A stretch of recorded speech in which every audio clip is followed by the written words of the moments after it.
going on, Breaking Brown family? What's going on? Happy Labor Day. I hope y'all ain't out there shooting firecrackers. It is not the 4th of July. It's not Memorial Day. It is not none of them days. What's going on, Breaking Brown family? We got some stuff we got to talk about, and you know, I would prefer that we not have to talk about it, but we always end up having to talk about stuff we don't want to talk about. And for those of you who are new here, you should know that holidays don't stop the Breaking Brown train. So holidays come, we do Christmas, we do New Year's, we do whatever holiday comes. So if you're new here, we do every holiday. That's just what we do. Get your libations. It is a holiday. Get your libation near. I know some of you might be on something other than chamomile tea and orange juice tonight. So do what you do. I always say I'm going to try to make it not necessarily a long show. And then sometimes I lie. But I know some of you are full of macaroni and cheese and barbecue if you got a chance to be off today. Labor doesn't have any power anymore, much power in this country anymore, so I don't know if you did. But if you did, I'm sure you have enjoyed yourself. And may not want to have an extended 2+ hour show. So I'll do what I can. I am not making any promises because I don't like to lie. Anyway, Breaking Brown fam, I'm gonna just let people stream in right now and give it a little bit of time and give you let's just do the usual housekeeping. Please hit that bell. You see that bell there? Most of you who came in here, you've already hit the bell. But for those of you who have not hit the bell so that you can be notified when Breaking Brown is on, please take a moment for me and hit that bell right now. I would appreciate it. Also, Breaking Brown family, if you want to just, now this is not the newsletter, but if you want to subscribe to, if you want to just add to the mailing list, go to subscribetobrown.com. If you want to do the newsletter, you can go to the description of any episode, and the newsletter link is under there. And it's a newsletter that comes out every Sunday where I kind of curate the news that I think is important to American descendants of chattel slaves, DOS as we call each other here. Which somebody said something very nasty about. It's a lot of people are getting really upset. But as we let people stream in, Breaking Brown fam, we got a lot to talk about today. So please like if you have not already liked. Please subscribe if you have not already subscribed, and take care of that for me. I would appreciate it.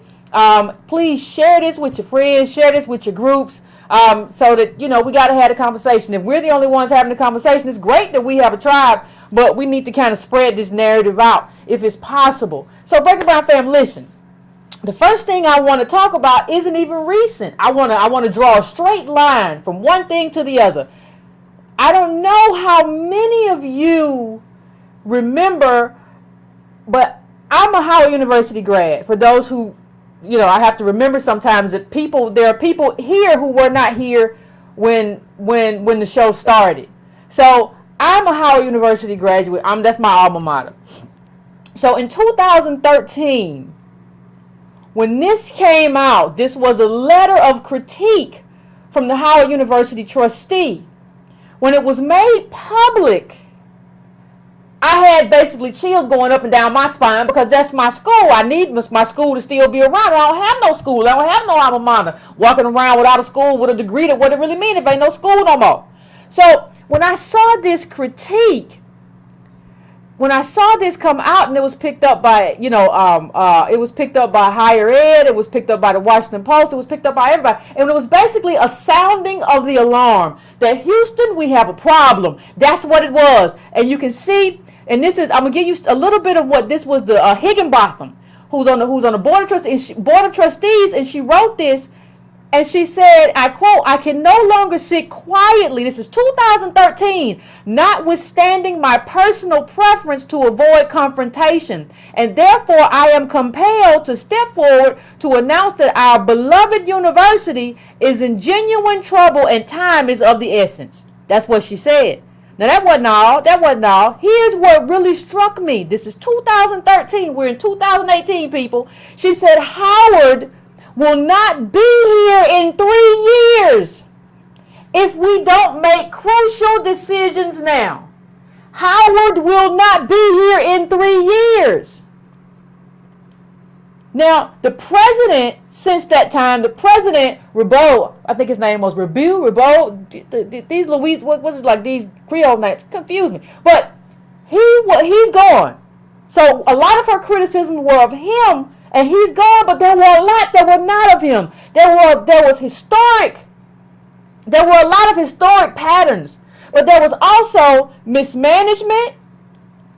And she says right here, the combination of fewer students who can arrange financial aid, coupled with high school counselors who are steering students to less expensive state and junior colleges, has resulted in lower enrollment, and this trend is set to continue. How is federal appropriations? We get, how you gonna think you free when most of your money comes from the government? He said, how is federal appropriation is expected to be decreased because of sequestration? Well, we're well beyond sequestration. Is light right now compared to how a university is dealing with, right? Coupled with everything else. And the rationale for the university's existence is expected to be challenged. You even hear that from black people. The hospital has become a serious drain. Listen, she laid out at that time all the problems, or at least a significant number of the problems with the university. She laid it all out. The problems that the university was having. Now, what we have seen around that time and since that time is that Moody's keeps dropping Howard University's credit rating. Credit ratings are credit ratings. You understand what happens when your credit rating get dropped, don't you? What that mean? I don't really trust you can pay your bills. Now, read this. We just gonna lay the framework because we don't get on here and just be talking. The agency's rating on $290 million of revenue bonds stands at a BA2, down from Baa3. The new designation indicates that Moody's considers the university's debt below investment grade and a substantial credit risk. As recently as September 2013, Moody rated Howard A3. Falling, baby, and falling fast. That's what you see. A university's falling and falling fast. Now, I said Morris Brown because you all know the friend of the show reminded me. This is similar to what happened in terms of what happened to Morris Brown. Now, what I want to ask you, Breaking Brown family, what does it mean if Howard University, the premier HBCU, is in this much danger? Now, hold on, let me say something for you. Howard, regardless of what you write, regardless of how we talk about ourselves as this elite institution, and we're the most elite HBCU, regardless of what we say in terms of all this stuff, understand something. This is a school of working poor. Please understand that half of Howard University students qualify for the Pell Grant. Pell Grants for poor people. Let me just put it in the frame of my own personal experience in life. My parents, two parents, when I went to Howard, they were factory workers. That's not big money. They weren't big money jobs. But guess what? I didn't qualify for a Pell Grant. That lets you know what kind of dire straits you have to be in, or what kind of income your parents have to make, or your one parent, in order for you to qualify for a Pell Grant that's half of Howard University students. There is no pedigree, dear. This is working class poor. That's what this school is, because that's what we are. And the inability to understand and digest what we are is leading to our inability to do something about our position and save ourselves in terms of politics and policy and advocacy, because we're in denial. We see this as like, how can you have a school? Do y'all remember the show I did before, when they accused the Tyrone Hickerson of being involved in some kind of theft, and he said he didn't do it, but it turns out that it was that people were giving themselves grants and they were actually qualified for something else. So they were pocketing money, and it was like a scam that went on. Let me see if I can find that clip for you for a second. That scam went on for a while. This is what it right here. Howard University admits to 9-year financial aid scandal. That's a long scandal. Now, I said 50% of Howard students qualify for the Pell Grant. Do you know what that number is at Stanford? Pell Grants is 16%. 16%. 16 versus 50. I want you to think about that. Let that really resonate for you for a second. See, when you have that many kids, when you have that many students who qualify for the Pell Grant, your existence is dependent upon government. Now, see, y'all called me a clown and a coon and all kind of stuff when I said there is no need to be upset at Trump or DeVoe, and that the HBCU president, they have to go and do what they got to do and meet with Trump, and you shouldn't protest if DeVoe come to your school, because you're going to need her, because we all exist. As Howard University, as a school, as an institution, you exist because of, if government, now forget the Pell Grants, your federal charter, dear. You don't, see, you have to be free and have some kind of agency to play the games you're trying to play.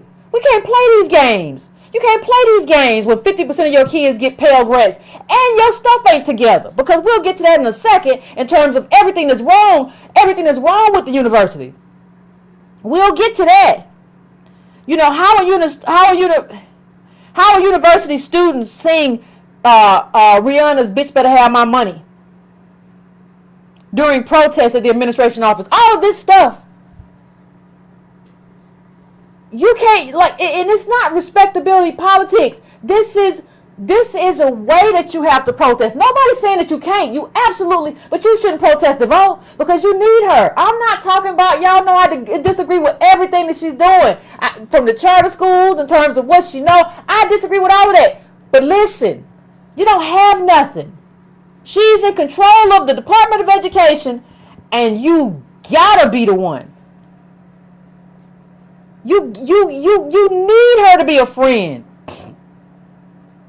And sometimes, listen, something I said I think I may have said it last time. You know, two things. One thing is, you can't be in the richest country in the world, which is this country we in, America, and not know that power is money. And then not be able to add and understand that your school ain't got no money.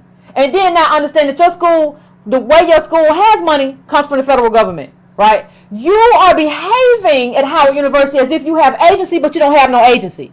You are behaving as if you have some power, but you don't have no money. You don't know that money is power and power is money.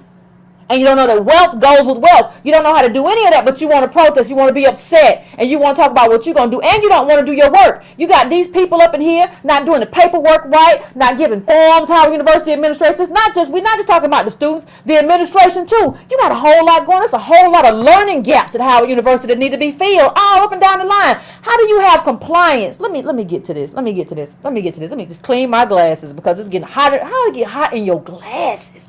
But anyway. You have to, we have a bunch of wealthless children who don't know that they're wealthless children, who believe that they're aristocrats, right? And so you see big trouble for Howard University. I don't know if that Wakanda thing gonna help. It made y'all. It created a whole nother illusion. All this nonsense. But big trouble for Howard University. The Vote's education department puts it on a list it doesn't want to be on. Well, what kind of list is that, Yvette? Well, it's very simple. It's very, very simple. See, this is a problem that goes back a while. And here's a quote from the article. But the operations of the school in the nation's capital have long been troubled in areas such as budget, financial aid, student housing, security, building maintenance, and transparency. Now, the building maintenance, we ain't got no money.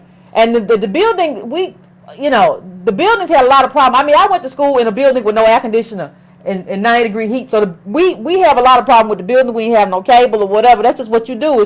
That's just what you do. I knew I was going to have to struggle. It's a black school. You have to struggle at a black school. That's just what it is. Make you hardy in hell.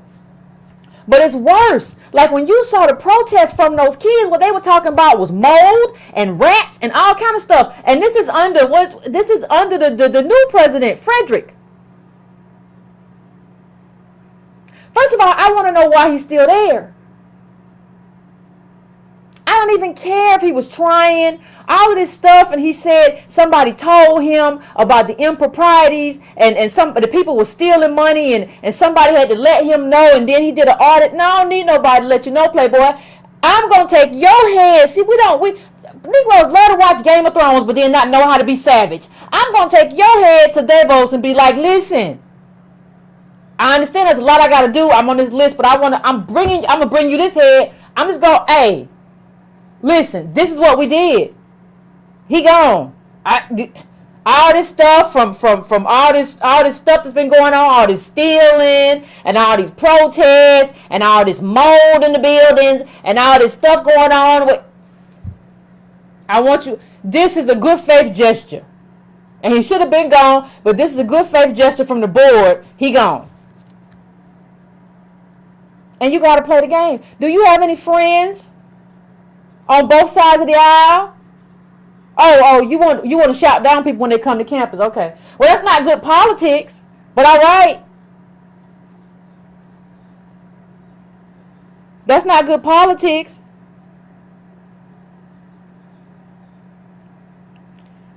You have to, you have to understand something. And I really, really, really, really don't know why we don't understand it. We used to understand what our wealth position was. We used to get it. They don't slave think I'm gonna go buy a horse and carriage. And so when people don't, let me just explain to you what this list means that Howard's been put on. This list is very important. That means the school will no longer get millions of dollars in financial aid in advance to award to students, but instead will have to give it to students and then seek reimbursement from the federal government. Read that 2-3 times for me, then come back. Read this 2-3 times and come back.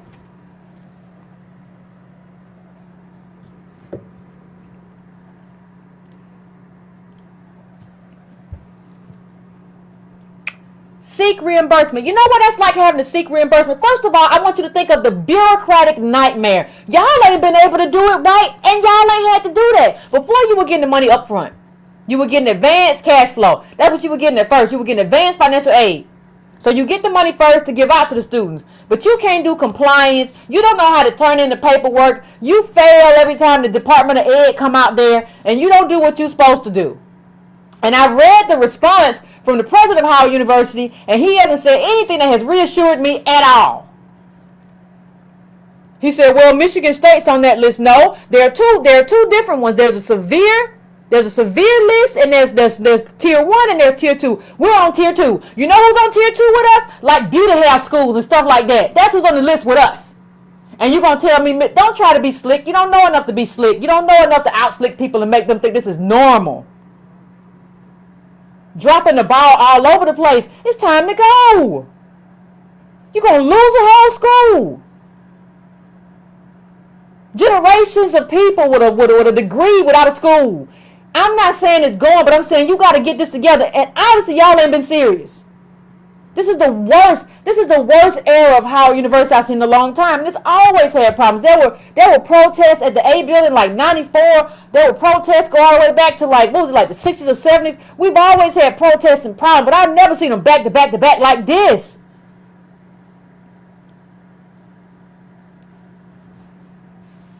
I've never seen it. So we got a list. So you have to, we're not going to get the money. We got to give out the money and then go to the Department of Education. That's like that's like you contacting me. You email me and you say, Yvette, I need $30,000 to start a business. Can you front me 30? What? Okay. And I'll tell you, well, no, I'm going to give it to you. You put the 30 up first and I'm going to reimburse you. That's cool, right? I ain't got the 30 though. You gonna reimburse me and I already ain't got the 30? What am I supposed to do? Then you tell me I need all this precise paperwork and I ain't been doing the paperwork right when you didn't even need the precise paperwork. We don't even know how to be a school. What are we gonna do? I mean, it just makes me itch. Like, we don't even know how to, like, compliance is everywhere. You have to be, and Frederick said, oh, we prepared to hire these people and do all this stuff. Since when, though? Like, how long we been playing it? How long we been just having our butts in the wind? How long we been doing this? I mean, and understand people will say, well, Yvette, we should just donate more to our schools. When your school is full of Pell Grant recipients and the children of factory workers, there is no donor base. Do y'all remember the thing I put up about the billionaire just dropping, like, what was it, like a few $100 million into Harvard? Harvard didn't even need that money. They got billions in endowment. They just dropped it in there. You don't have a base of millionaire and multimillionaire and billionaire kids as your students. You don't have a donor base. So stop blaming us. Like we have a bunch of money to be paid. Like, no, we come from nothing. Mostly first generation. You got like what, like 3%? Maybe. That's probably even that. But like what? Of like little boule kids, and they still don't have no money just because your mama and daddy went to Howard and your great granddaddy. That don't mean you got no money to go along with that. We already know the wealth numbers, but we love to play games. We some playing game people, and we talk about Howard is the fashion. They got the fashion. We got the fashion. But here's what that article said: compliance audits for awards. For award years 2015 through 2017, that's recent, during the program review conducted in May 2018. The issues include, among other things, a lack of internal controls, the failure to reconcile Title IV disbursements, the failure to reconcile an account records, the failure to ensure students begin attendance and are eligible to receive Title IX. What is that? Title IX, Title IV? What the? Anyway, I'm sorry, Title IV funds. I don't know the X and the 5. The failure to separate functions of authorizing and dispersing. Listen, people, like when you see all these problems, you ain't a school. I don't even know, like, Harvard billionaire bails out, like, listen to this. Harvard billionaire bails out alma mater from poor fund returns. It's from Bloomberg. The university, 3 years ago, hedge fund billionaire, let me just take this off while I read this to you. 3 years ago, hedge fund billionaire John Paulson offered his alma mater, Harvard Business School, an enormous gift. The school's dean responded in a way that would shock most other charitable organizations. Thanks, but we don't need it. Instead, Noria, that's the dean, suggested that Paulson direct the money toward Harvard's engineering school, according to people familiar with the exchange. So in 2015, Paulson did just that, giving $400 million $400 million gift to the university's engineering school, the largest ever. Listen, they got graduates who can drop $400 million. You might be able to drop $200. It's not the same thing. We won't have no wealth, and we got kids at the school talking about fashion. Let me tell you,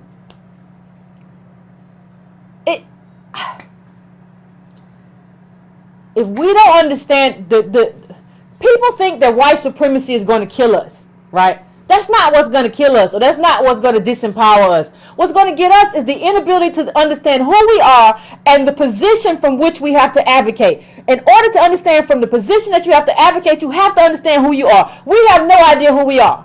So you are on Howard's campus doing fashion shows, and you have no idea that fashion comes with a different class of people. I'm not saying you can't wear loafers with your jeans, but I'm telling you that ain't fashion. We can't be concerned with that. You are a poor group at a poor school. You have to be concerned first and foremost, understanding I'm poor, how do we keep that money getting in? How do we advocate for that money? Which means that I can't shout or be upset at Devos when she gets here. I need to make her for a little while because I got to survive. People talk about, well, we just got to protest. No, you got to survive this moment. We don't know how long Trump's going to be there. We don't know whether he's going to be there, whether he's going to get reelected or not. The Democrats aren't offering anything but Russia probes. They aren't offering anything in terms of politics. He could be there another term. You have to survive this moment. I said before in the last show, sometimes stuff is apocalyptic writers sometimes talk about the person who survives ain't necessarily the fastest or the smartest. The person who survives is sometimes the person who can hold on for the longest. Can you hold on? Do you know how? And that's something, listen, when we talk about being descendants of slaves, when we talk about coming from and navigating whiteness, because we live in a white world, and we know how to, and Martin Luther King and everybody knew how to navigate within that, and how they have to talk to these people, right? So, so the question becomes, does the leadership at that school, we have a lot of black immigrants at the school, do you all, if you are from a majority black country, do you know how to play with this? Do you know how to play with white supremacy? Do you know how to do that dance? Do you know when to protest and when to kiss the ring? I'm just saying. Martin Luther King didn't walk up in the White House throwing Molotov cocktails. He walked up in there temperamentally very even keeled. He didn't walk in, he didn't crawl down on his knees, but he was very even keeled because he understands this is a dragon. I know how I gotta be with this dragon. Ain't nothing changed. It's still the same. Do you know how to navigate it or not? Do you know how you have to respond or not? Do you know the kind of conversation that you have to have or not? Do you know when to back off and go in or not? Do you know when you have to be aggressive and when you have to back off? Do you know when you have to be aggressive in protest and when you have to have a sort of conciliatory attitude? You have to have a toolbox, baby. Your whole toolbox can't just be, you can't have a toolbox with only one tool in it, which is protesting and we're opposed and we're the resistance. That's not a toolbox. And the poor people don't get a toolbox with just one tool in it. Well, everything we're going to do is resistance because that's what we hear from MSNBC. Their toolbox is not our toolbox. They'll have a school. Rachel Maddow was what, a Rhodes Scholar, right? She going to have a school after this over. Will you? Why are you aligning with her and these resistance people? You're not the same as them. She comes from a military family, white military family. Did well from, did you? We are not the same. Like it is not just people keep saying, I say that about immigrants. It's not just immigrants. We're not the same as nobody. We have to be self-interested as a group. We can't take our cues from nobody else. We have to understand what our interest is and take a self-interest. We cannot take our cues. That is a problem. That is the road to defeat. You think Rachel Maddow, Lawrence O'Donnell, you think any of them people going to care if Howard University goes away? Do anybody care if Morris Brown went away? Like, do you think anybody will care? No, they're going to keep going. They're doing fine. All black schools' endowments together is less than 1/8 of just Harvard. Let me say that one more time. All black schools' endowments together combined is less than 1/8 of Harvard, which is one school. Howard's endowment is $658 million. Endowments represent money or other financial assets that are donated to universities or colleges and are meant to be invested to grow the principal and provide additional income for future investing and expenditures. Harvard University remained. Howard is $658 million. You know how much Harvard is?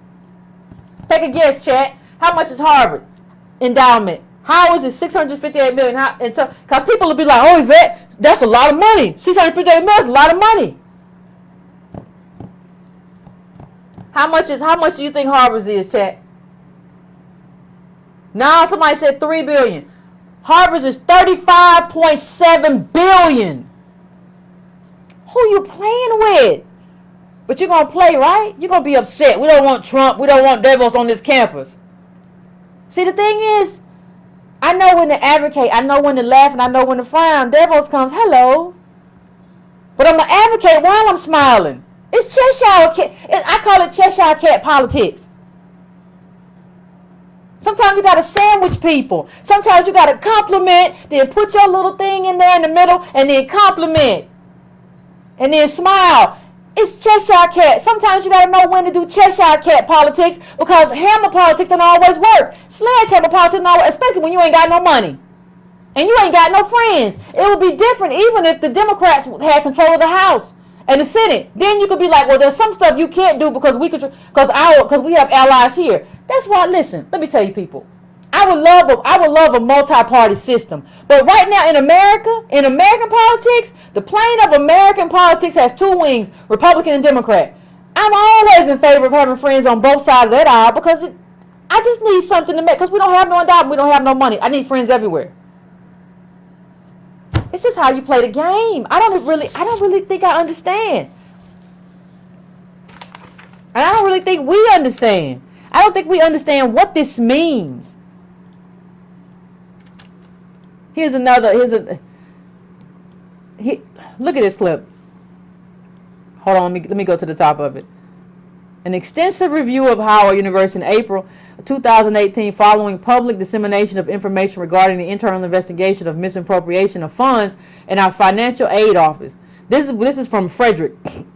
While this program review is still in progress, the Department of Education has elected to place Howard on heightened cash monitoring. Two, not one. One would mean they would still get the money. Two, can closely monitor the institution's financial management. You can't run a school. That's what it says. That's what it says. It says that you can't run a school. And understand something. This is the moment when you find out who has money and who don't have money. This is that moment. Because Puff Daddy, he's talking about buying a football team. Puff Daddy can't write that check. If he could write that check, he would step in and be like, hey, let me just listen, 20 million, give you 20 million right.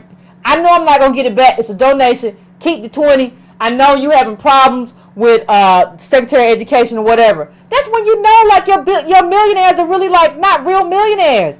They're not multi-millionaires. Ain't nobody got no, you see all this stuff. Well, Puff Daddy and Jay-Z, Puff Daddy's worth $300 million. Jay-Z worth $200, $400. Ha ha ha. We got money. No, if they got money, they'll come and write that check. If they had money, they would show up next day just to show. They all the resistance, right?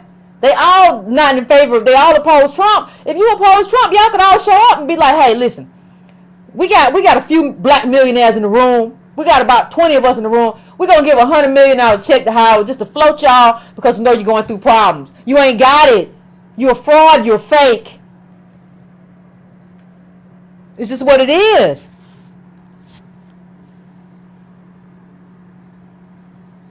It's just what it is. I don't know what to tell y'all about, and this is why we should understand. This is the moment when you should understand, oh, we ain't got no money. I ain't seen nobody step up here. We don't have no money. If we had money, people would be stepping up. Everybody's like, oh, not me.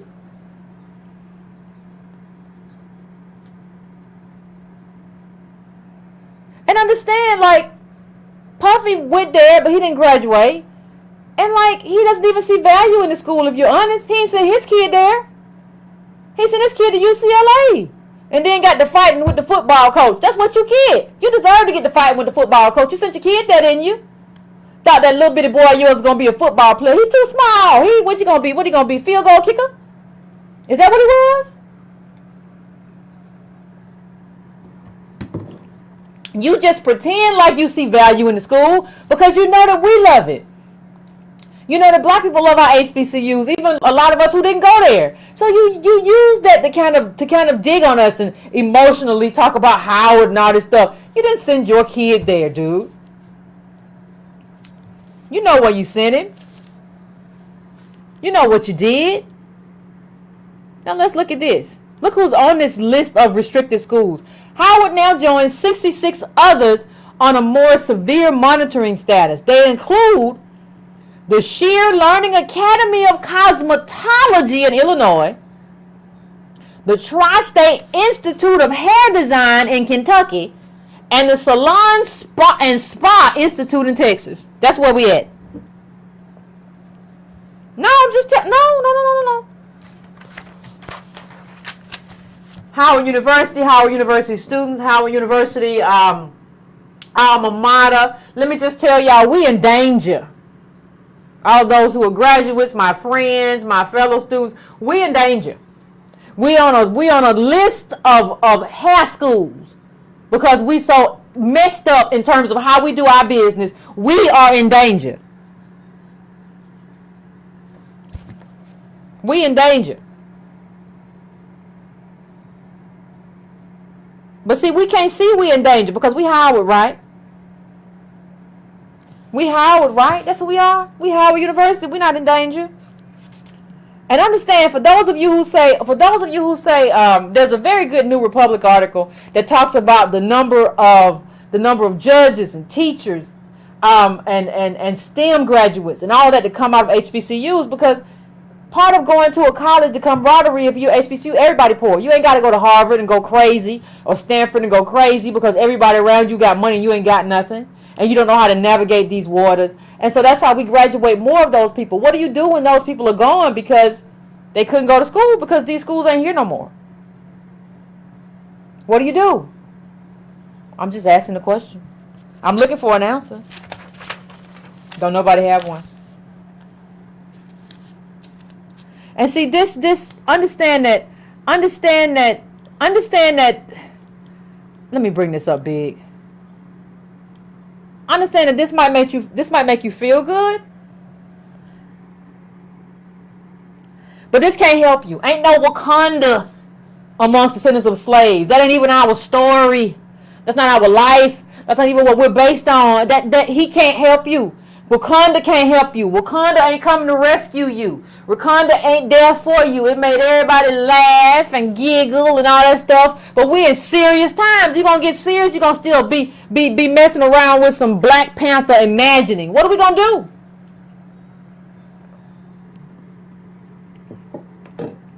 What are we going to do? Wakanda didn't do nothing but make it worse and make us look like we were something that we're not. But this ain't going to help you. And we saw how much he got paid. He can't help you either. Can't none of these people that we've been celebrating help us. So what we going to do? We going to act like we ain't what we are? I'm just asking the question. Because I'm not telling you I don't have a crystal ball. But I'm telling you that the possibilities do include this school closing. Everybody thought Morris Brown wasn't going to close till it closed. Oh man, they'll get it together. I got faith in them. I got faith in them. They'll get it together. I mean, you know, and the thing about it is, here's the thing, ladies and gentlemen, Breaking Brown family. That Bozeman pick shows how much we believed in a fantasy. Instead of doing the work, whether we do it politically, we do it for Howard. We are so invested in the fantasy, we don't really see what reality is. So of course we don't really know how to navigate reality, but we don't really understand reality. And we don't understand who we are inside of this reality. Now let me take it one step further. Aretha Franklin. I love DOS homegoings. I thought it was beautiful for the most part.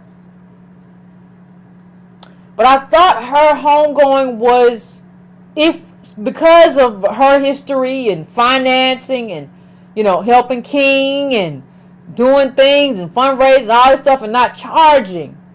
I thought this was a perfect opportunity to kind of sound the alarm. Not only for Howard University, but for HBCUs, for the plight of DOS in this country. We talk poverty. Well, it was a perfect opportunity. You could have passed the plate around. You got a bunch of black, quote-unquote, millionaires in there, right? It wouldn't be enough. We already said they don't have enough. But you could do something. And it was a perfect opportunity to do something. It was a perfect opportunity to talk about something. It was a perfect opportunity to bring a message. It was a perfect opportunity to do a little, even if you're a pastor and you're preaching a eulogy, it was a perfect opportunity for a little Jesus justice, right? To talk about justice. And to talk about religion in the context of justice. It was a perfect opportunity for that. But instead of getting a justice speech, instead of getting a sound the alarm speech, instead of getting someone who spoke in the tradition of Jesus in terms of speaking for the oppressed, on behalf of the oppressed, what we got during Aretha Franklin's funeral was a pound cake speech from a pork chop preacher. Let me say that again. What we got was a pound cake speech from a pork chop preacher.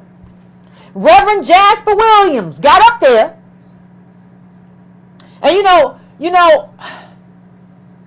I think he was expecting, for those of you who didn't see it, it was a mess. It was even a mess of a speech, because he began and started talking about, there was a slave, and the man told his slave, I want you to take care of my son and his clothes. And the man came back, and the slave master came back, and the man said, I took care of the clothes, but I don't have a kid. And he used that to talk about how we should take care of our bodies, but like the slave, and because the slave master let his the slave let the kid get away. It was some stupid little preacher speech. Did you make that up off the cuff?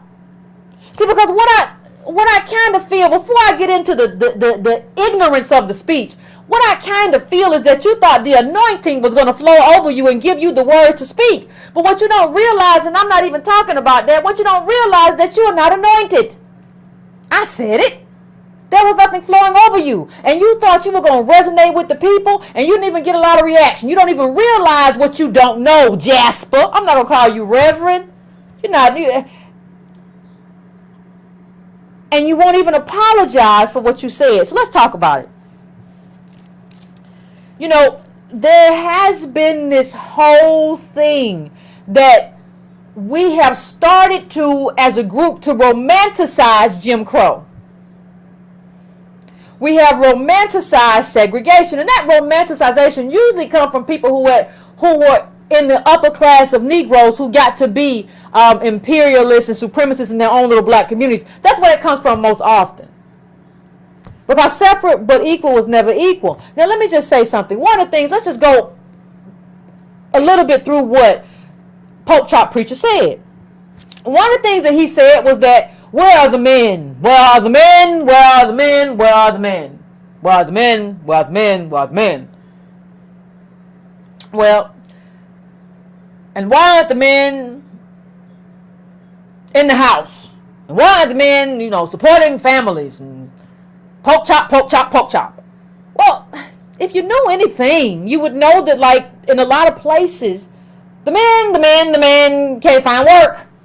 Nearly half of, and those of you who've been before, please bear with me. I know some of this is redundant for you, but, Poke Chop Preacher can't count.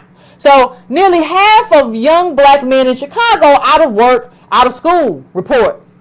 So, what this means, the men don't have anything to support anybody. Now, you want to talk about how these men aren't providing. You want to talk about what they're not doing. You want to talk about how there's violence. Let me tell you something, Poke Chop Preacher. There's violence among all people who are poor. I said the paddy wagons were named after the Irish because they would get drunk and arrested all the time before the New Deal catapulted them into the middle class. It's not you're talking about the pathology of blackness. There is no pathology of blackness. There's nothing wrong with us. There is something wrong with this kind of cauldron of unfairness and systemic oppression that we have been dumped into. Ain't a doggone thing wrong with us, Pork Chop. From now on, you will forever be known as Pork Chop Pastor. Please understand. And please understand that you don't understand anything. You know, 1 in 5 black men couldn't find work at all in 2016. 1 in 5, that was from CNN. I don't know if y'all remember that. 1 in 5 black men couldn't find work in 2016. See, let me tell you something. You all have to start being very suspicious of people who want to talk about the expression of oppression, the expression, the manifestation, but they don't want to talk about the causation, and they don't want to talk about where it originates from. See, you want to talk, it's very easy. It would be very easy for me to come here and talk about the expression and the manifestation of oppression, but I don't want to talk about where it comes from. That might get me in trouble with the real people in power. I'm just going to tell y'all that y'all are the problem. I'm just going to tell you that's what it is. I'm going to romanticize Jim Crow. And I'm going to say whatever happened to the men, because I know that'll get y'all to clap. But you didn't get to clap as much. But since we're talking about what happened to the men, we're going to take this. This is 4 charts. We're going to try to take them one at a time, shall we? Now I want you to look, as I make this a little bit bigger, I want you to look at the name of this chart. This is a chart about the effect of crack cocaine. Okay? That's what it is. Now when you say, what is it, Yvette? It says, when you talk about it, it talks about murder and suicide of males, and we're talking about black males between the ages of 15 and 24. So I want you to look at this first chart on the left, right? Now, if you look at the bottom, I want to bring the bottom back up. Bear with me. I'm going to bring the bottom back up because that's the dark, the solid black line, that's gun murder. The dotted black line, that's non-gun murder. That little straight black line is thinner, like grayish black. That's gun suicide. That other little dotted line is a little bit lighter. It's non-gun suicide. Those are all your lines. Okay, now let's bring it back. Let's bring it back. Now I want you to look at the black male. I want you to look at this. Now you see that spike? You see that spike right around the 90s right there for black males? For gun murder, and you see down at the bottom black males there 15-24. You see both of those. You see the impact. Do you see the impact of murder and suicide when you put crack in a community, when you infuse crack in a community, and then you infuse guns, pour crack into a poor community, pour guns into a poor community, and see what happens. No, that's what happened. You pour crack, you pour guns into a community, and this is what happens. If you're going to use the bully pulpit, one of the things you have to understand is that what you don't know. You don't know what you don't know.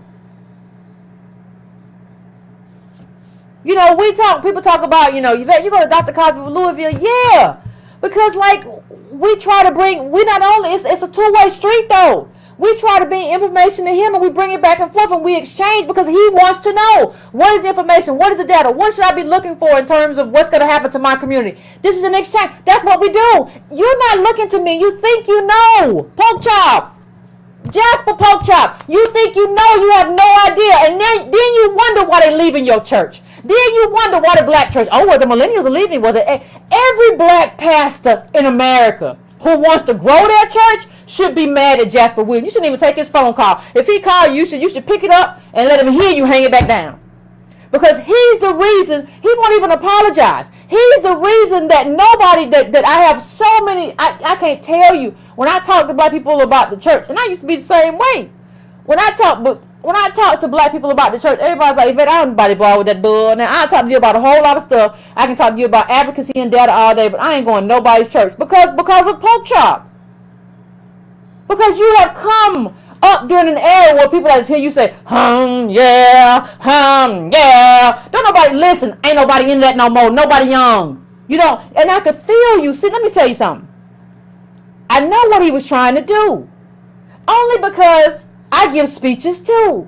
So you trying to do that little thing And you're trying to talk and you're trying to get them to come with you. And you really thought, when you heard people talking about Trump and stuff, you really thought your standout moment was going to be holding black people accountable. But you don't know enough, and you don't have access enough, and you're not in the community enough to understand that, one, you're wrong, and two, there's been a sea change, and two, you have been left behind. You are no longer in the sea, in the same current as most black people. So you up here talking and nobody talking with you. You got a few people that are like, yeah, pastor, but you didn't hear a whole lot. All right, you heard about 20, 25 people out of all them people. Because you are no longer in touch, not only with your community, but what is best for your community. You are talking about the expression of what white supremacy has done to us, but you are not talking about taking on white supremacy. We understand now that that's a cheap trick, and it's lazy, and it's cowardice. How does a man who wears a cross not understand justice? How do you hang that around your neck? When you don't understand justice, you don't understand injustice, you don't understand how to stand up for the oppressed. The only thing you understand is how to berate oppressed people. Please tell me what kind of Jesus you worship, Pork Chop. I'm so tired of this. I'm so tired of this. You know, he went on and he was like, you know, listen, and he said, well, you know, all the stuff that we don't do. Listen, this is from, you know, umbrellas don't make it rain, Sandy dirty. Education is not an equalizer in terms of wealth. This is a wealth chart. The black is black people. The white is white people. And you see the disparity in terms of wealth. It doesn't matter. You still have far less. Look at the chart. I want you to look at that chart. Look at what white post-college have versus black. Look at what they have in the white in terms of college degree versus black. Look at what, and here's the next one. Employment is not the great equalizer. I want you to look at both columns. Oh my God, working full-time black versus white. Working part-time, look at what the black column has. It's red, you know, versus white. I want you to understand something.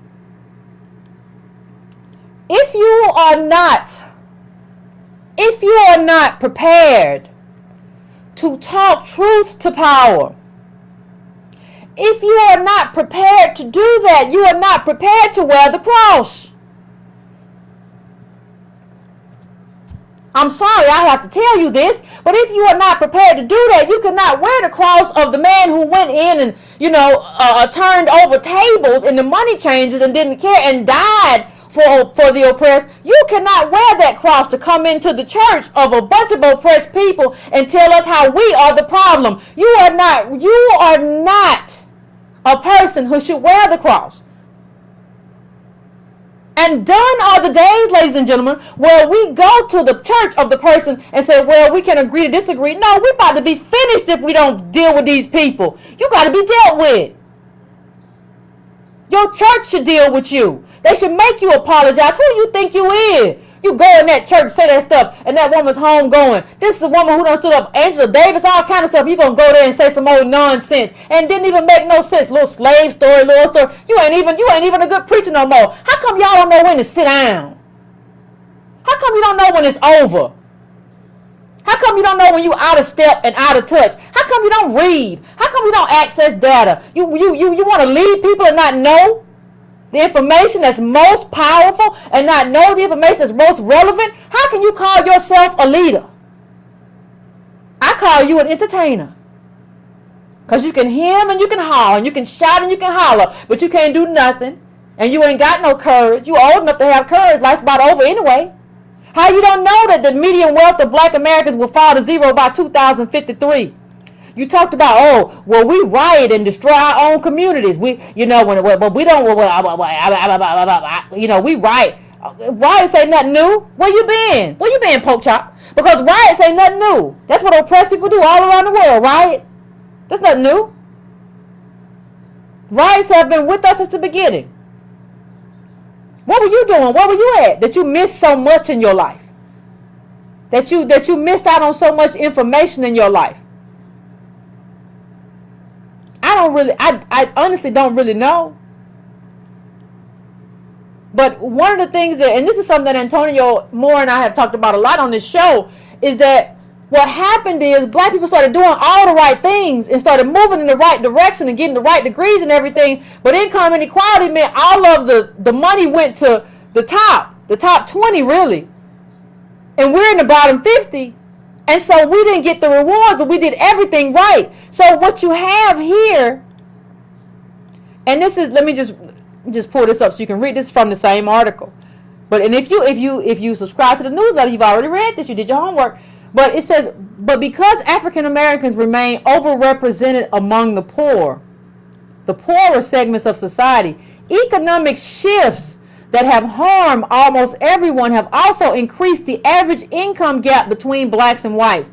These shifts were strong enough to undo what will otherwise have been substantial, though far from complete, progress toward racial equity in income. Let me just interpret that for you. What they're saying in that is that, listen, they're saying that had income inequality had it not become historic, right? If this were a different time, if this were a different era, we would have moved up. But what they're saying is that the top tier stole everything when stuff became available. So when it came time for us to do what we needed to do, everything was gone. That's what it's telling you. We got there. When we got there, somebody snatched all the cookies. That's what this is telling you. And I'm trying to find an image that I use, but I don't understand. I don't understand how anybody's listening to Jasper Williams after that speech. I really don't. I don't even understand how you show up at his church after what you heard him say. Like this is a decade in which wealth inequality has increased the most in U.S. history. And you're listening. Listen, you can't listen to a minister who doesn't know that. You can't. If you don't know that, you can't listen. If he doesn't understand that, you can't for what? Let me just bring it up, see if I can bring it up for you. I don't know what you're listening for. It doesn't make any sense. So, Breaking Brown family, I'm at an hour, so I'm gonna try to go to the calls, and then we'll come back and we'll finish having the conversation. We'll have the conversation because we got some stuff we got to talk about. So I'm gonna put the number up, and then we'll have a conversation, Breaking Brown fam. I don't know what y'all gonna do with Pork Chop, but y'all gotta do something with Pork Chop.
What's going on, Breaking Brown family? Hold on a second. I think we back, Breaking Brown fam. We gotta have a conversation, and let me just make sure of something. Oh, well. So I'm gonna take my first caller. And 909. I'm coming to you, 909. What's your name? Where you calling from? And what's on your mind? Hey, hi, Yvette. My name is Anthony from San Bernardino. It's nice to talk to you again. Good to talk to you too. Can you hear me? I can hear you fine. What I wanted to talk to, because last time I was on the phone, Alexander was on the phone, and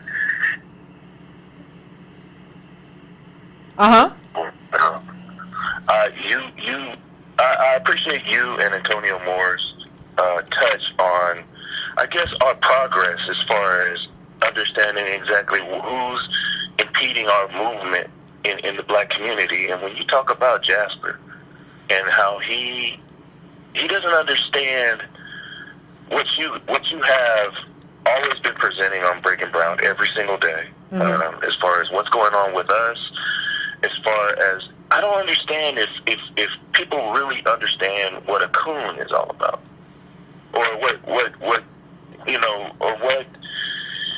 black folks that just don't want to see, I guess, white daddy from actually stop attending their school. It just seems to me as if we have forgotten that, black people have. We don't want white folks to speak for us. We don't want white people to say, oh, well, listen, if you guys just pulled up your pants, Bill Cosby's speech, and to me, the Aretha Franklin funeral, and I don't want to say too much, but to me, I've heard that it was kind of like a funeral for the old vanguard, because I saw Reverend Jesse Jackson there. And Reverend Jesse Jackson, I'm not going to go in on him. I kind of like him to a certain degree. Al Sharpton, they had Bill Clinton, who I have my own personal grudges against. And then they didn't have, Louis Farrakhan speak for some reason. I think I already know. But it was just funny how we don't understand the narrative that they're always pushing across, why they don't have you on the air, why they don't have Tone on the air, why they try to control the narrative, why when we go to church, no one actually wants to speak up for us, no one wants to talk about the incarceration rate, nobody wants to talk about the reason why a lot of brothers aren't working, a lot of people don't want to talk about the black male and black woman relationship. But as you said so eloquently, how can you wear a cross and you don't follow, or you don't have any, I guess, any reason to understand what justice is? I'm not as verbal as you are. You seem very articulate. Well, no. What is it with our so-called leadership? What's going on? I don't want to go to church. I used to love church. A black male, I would go to church constantly, and then they would show pictures of, I would push it back to the side, and then I'll be like, okay, whatever. But what's going on with us as far as our image is being shown as people that are actually working and doing what we're supposed to be doing? We're always being shown in the light of just as some criminal, or somebody that needs to be reprimanded, or somebody that needs to be talked to in a way that we don't know what we're talking about. I'm sorry if you can hear me. No, I heard you fine. Yeah, I heard you fine. Yeah. No, but understand that only happens because we accept it. Like I honestly, like, I understand that it was Aretha's funeral, but I'm not gonna sit through that. Plus you did it like 40 minutes. Like I'm not gonna sit through a pound cake speech. I'm just not. And like people be like, well, Yvette, that's wrong. You're mean. You shouldn't have got up and left. You shouldn't have done that. No, he shouldn't have said it. Forget about me not having done it. You shouldn't have said it. It's disrespectful for you to say that, period. And it's certainly disrespectful for you to say it now, given who Aretha was and what she represented. It's disrespectful. So you deserve to be embarrassed. Like, I'll get up and walk out and hope that a bunch of people walk behind me. And understand that I'm not walking out of her funeral. I'm walking out on this pork chop preacher who y'all let speak. It's your fault for putting him up on the podium that he didn't deserve to be on. He wasn't prepared to be on for this moment. This is a very specific moment, and it's a dangerous moment for us. He's not the man for the moment. And if you picked him to be up there for that moment, that's your fault. And it's your fault I walked out. Don't put it on me and say, well, but you still should have sat there. No, ma'am, no, sir. I shouldn't have. That was awful. That pound cake speech that he gave is awful. And in a moment, like, I can kind of understand, like, in the 60s and even 70s and even early 80s when people were doing stuff like that, because, like, we didn't have enough data to show that it really wasn't us. Like, but at this juncture, we know. I'm sorry, but how many people would actually follow you?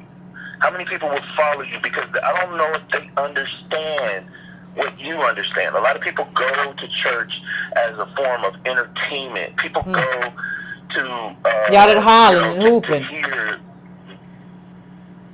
and hollering. People don't really come to go get informed. The people go so they can feel good, so they can go through this drug of, oh, tell us something that we want to hear. You know, it seems like people want to hear about black folks being just the bottom, you know, and you continuously talk about it over and over again. But I don't think people are sick of it. I'm sick of it. Yeah, I agree. But he said, like, people to hear, he said, we're low down. He said that. Like, he said we're low down in the speech. Like, he said we lost our soul.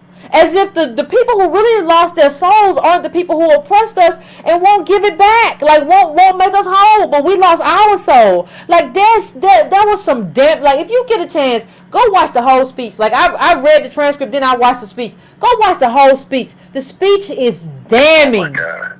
The speech is damning. I'm sorry, Yvette, but that is very trying to hear him talk. It's just so trying. But I you know, since you gave me the I guess, I don't know, the homework instruction to listen to him, it will feel like homework. It will feel like me reading, a copy of War and Peace or something. Because because it isn't even a good sermon. Straining. Yeah, because it isn't even a good sermon. Sometimes I hear bad sermons, but they were delivered in a very kind of in such a way that, well, if I didn't know better, I would like it. Like, that was just a bad sermon. You're not even good at what you do no more. The anointing, I don't even know if you ever had it, but it's gone, child. Move on and try to, maybe you should do construction. I don't know. You done got enough money over the years. Just go retire. Like, people don't know when to walk away when you don't know what. I don't know if you ever knew, but you certainly don't know what's necessary for this moment. You're not the one, baby. So it is what it is. But thank you, Carl. I appreciate it. I got to move on, but I appreciate it. I appreciate you. Sometimes people got to know when to go. All right, 310, what's going on? What's on your mind? We already know who it is. Yeah, so to the last caller, this phone talk. Everybody that don't know, Friday, 7 p.m. I'm going to give myself a little boost. Also, you see you with that artwork. That how are you in the background? I'm just saying, every week Yvette come with that artwork in the background. And it really is beautiful. Y'all don't understand. She writes some things. The colors, they're my colors too. Let me say this. I'm going to give the last caller, I want you to do something else as well. I want you to listen to Ali, his funeral, Dr. Kevin Cosby, premier pastor in Louisville, gives his eulogy of Muhammad Ali. You know, I feel like Ali is on, Aretha Franklin, Ali, these are the legends. Listen to the difference in the speech. Listen to how packed in the speech is with powerful rhetoric about the condition of black folks and the purpose of Ali's life. This is not your moment. This is Ali's moment to be remembered. And I want you to compare the two to give you something that gives you a little more enlightenment as you walk away from listening to both of them so you can get a ruler. But let me get to my actual point. I got a couple points. This show is the result of last week's two shows. This show this week is the consequence that comes from being left with all that slavery. It is the show that deals with the fact that, I'm sorry to say it, but too many of you guys raise graceless, wealthless, moralless children. Can you pull up the Hankerson picture? Because I think That we what? need that up so we can kind of see. Hankerson. Oh, there you boy is. University scandal. Yeah. So, when I look at this young man, I can't look at him without seeing the statements I heard from his mother about get the bag, and you know, and we hear from you know, money and economics and this, that, and other. Howard wasn't set up for you alone, and it wasn't set up for you to go get no money. It was set up to further the black community, to push a race that has been pushed down forward. And I think for a lot of raceless, wealthless, moralless children, they don't know the difference. And I don't think we raised them to know the difference. We moved from Good Times to the Cosby Show. Y'all know my problem with the Cosby Show. I did the Cosby Show Dreams article. At least the Cosby Show was all black. Other than Peter, it was black folks in and out of the Cosby Show. We moved from the Cosby Show to y'all raising y'all kids on Seinfeld and 30 Rock. And all this weirdness where ain't no black people around. To the point now where your children don't know they black. Well, my child, I'm raising knowing they brown. No, they don't know they black. They don't know the most consequential thing in their life is black. I don't think we see what's coming. We had Hankerson jumping up and down, looking like a French model with a mink on, and then his whole excuse is it wasn't mine. What is he? Well, I mean, I don't think we understand 50% of Howard student body receives Pell Grant. Basically a grant for the underprivileged. 50%. Howard sounds like Harvard, but it is not Harvard. It has buildings on campus like Harvard, but it is not Harvard. I don't think we understand the difference between us and white folks the same way. We got 2 arms and 2 legs, just like white folks, so we all the same. One of the things that I'm seeing is that we don't understand the difference between a $35 billion endowment and a $600 million endowment. The same way we don't understand the difference between having 15% of your race, 13 million families worth $1 million or more, and having 350,000 single-digit millionaires. Do you understand these are not both schools? And now one of them is listed with hair school. So I don't know how that endowment's going to keep getting fed. I don't know how many people going to keep giving the little money that they have. And for a lot of us, I think we got a reckoning coming. If it ain't already here for many of us. I was talking to Dr. Cosby earlier, and I was telling him, one of the problems with what we do and what we read is they try to make everything digestible and understandable in terms of things in our own life. So wealth is accessible through what? A doorway. A doorway has what? Locks. But that takes away the dimensionality of it all. That makes it so every man can turn a knob, but that's not the way you access wealth in America. You don't go through doorways. You go through time portals. Let me say it again. You don't access wealth in America through doorways. You access it through time portals. And those things only stay open if you got a magician or a warlock to hold it open for you. How many of y'all got warlocks in your family? How many of y'all got warlocks in your family? I think for a lot of us, we look at Donald Trump, he got 2 arms and 2 legs.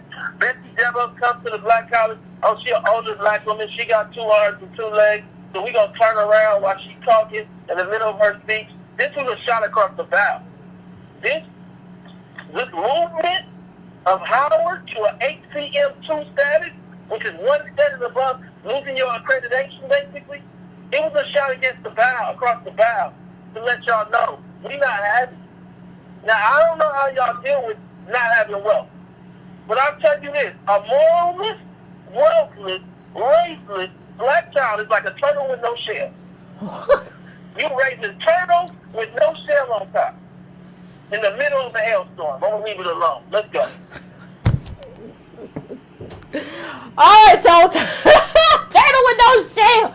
Y'all rock around. Listen, Y'all walking around as little naked turtles. Little naked turtles. Ain't got no clothes. Ain't got no shells. Ain't got no hard top. But walking around like, I can do it. I can do it. You can't even go fast. You ain't got nothing to protect your back. Ooh, turtle without a shell. That's awful. As usual, Tone Talks bringing the fire. Think we got another one. I'm coming to 202. 202. What's going on? Fire!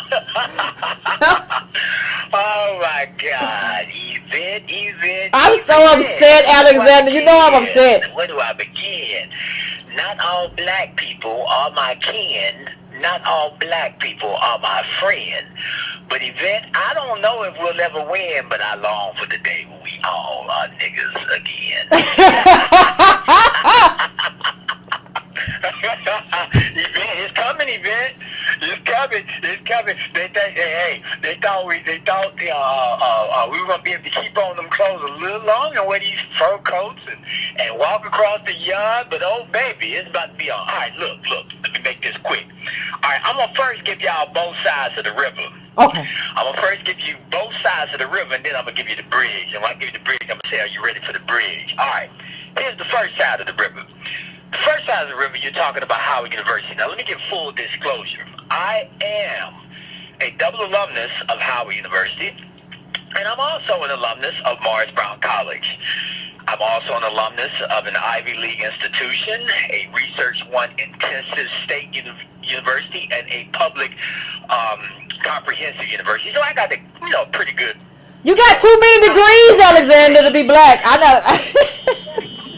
What you say? I said you got too many degrees to be black. If I hadn't met you in person, I swear you were a delusion, and I seek mental health care. Hey, look, man. So now here's something great I bring to the table. All right. So I was an attorney who was deeply involved in the fight to save my alma mater, Morris Brown. Now, I should say, when I first got involved in this fight when I was at Howard, the Howard University students, we did have some Howard students that tried to help, but there were some Howard University students that laughed at us, at Morris Brown, and what they were going through. And I said then, the only difference between Howard University and Morris Brown College is a federal appropriation and Republican will. And at the moment either one of those disappeared, Howard would cease to exist as the institution it was then. And so during the actual trial of the president that was indicted for the financial aid fiasco, kind of similar to what happened with Howard, Yvette, Dolores Cross was indicted in the financial aid fiasco, her and Parvish Singh, and I was fortunate enough to get the victim impact statement on behalf of the students and the alumni of the institution to try to plead the case that she should go to jail. Now, you need to realize that HCM1 and HCM2, the heightened cash monitoring, that is usually the step before a loss of accreditation. That is the nail in the coffin. Morris Brown went on HCM2 status, and probably about 6 months after that, we lost our accreditation, and we haven't come back. I mean, they may have 20 or 30 students over there now, and so people don't understand. I said a few weeks ago about how much money it takes to run Howard. Now, they report about $850 million, between 833 850 million, but it's actually more than that when you take in the hospital, because the hospital has been a huge drain on it. So consider this. Yvette, they only got $658 million in their endowment. That ain't enough to run the school for the whole year. So if you lost the federal appropriation, if you lost your accreditation, you wouldn't be able to get financial aid dollars. It's a wrap. But let me add in another little piece of this. Deferred maintenance costs. If you go on Howard University's campus right now, you will see these huge air conditioners that they are renting because the ice storm that hit the campus last year, it knocked out the physical plant. So they are renting these huge truck-size AC and furnaces to heat the buildings because the infrastructure is outdated. Now, I need to also say that the federal appropriation is about $222 or $221 million, so the appropriation is about a quarter or a third of the budget. Now think back to when Bethune-Cookman was booing Betsy DeVos Revolt. Yvette, this could actually be the revenge. But you got to go back a little farther than that. So when you talked about Renee Higginbotham, the former vice chair of the board, writing that scathing letter about the former president, Sidney Revolt, well, Yvette, who do you think Sidney Revolt is? Sidney Revolt is the president who hired the current president to be provost to run the hospital. Now, let me cue you guys back. Sidney Revolt hired President Frederick to be provost and to run a hospital, and during that same time, Yvette, is when they gave out all of those bonuses while laying off faculty, furloughing staff, evicting students from dorms, and all of that stuff. And Frederick was the one who got almost $100,000 bonus on top of his $586,000 salary. I remember that. So I need to put that out there. So when you talk about the financial aid fiasco, Yvette, how is him receiving that bonus any different from the lack of ethics and morality that went into the financial aid fiasco? It's the same thing, Dr. Frederick. This is who you are. So I have to throw that out there. Now let me get on to the Jasper. Jesus. Now all this is late. I told you I'm gonna give you both sides of the river. So we're gonna jump to the other side of the river, and then I'm gonna give you the bridge. All right. Yvette, respectability politics is gasping its last breath. It's gasping its last breath. Now, here's the most painful words that came out of that, and I don't know if you quoted it, but he said in that speech, if you choose to ask me today, do Black Lives matter? Yeah. Let me answer it like this. No, Black lives don't matter. Black lives will never matter. Black lives should not matter. Black lives must not matter. Until black people start respecting black lives and stop killing ourselves, black lives can never matter. Well, ladies and gentlemen, that pastor just pointed the next 1,000 white juries to acquitting white police officers for killing unarmed black citizens. If you go right now and Google white supremacists quoting and agreeing with Jasper Williams, you will find a plethora of them.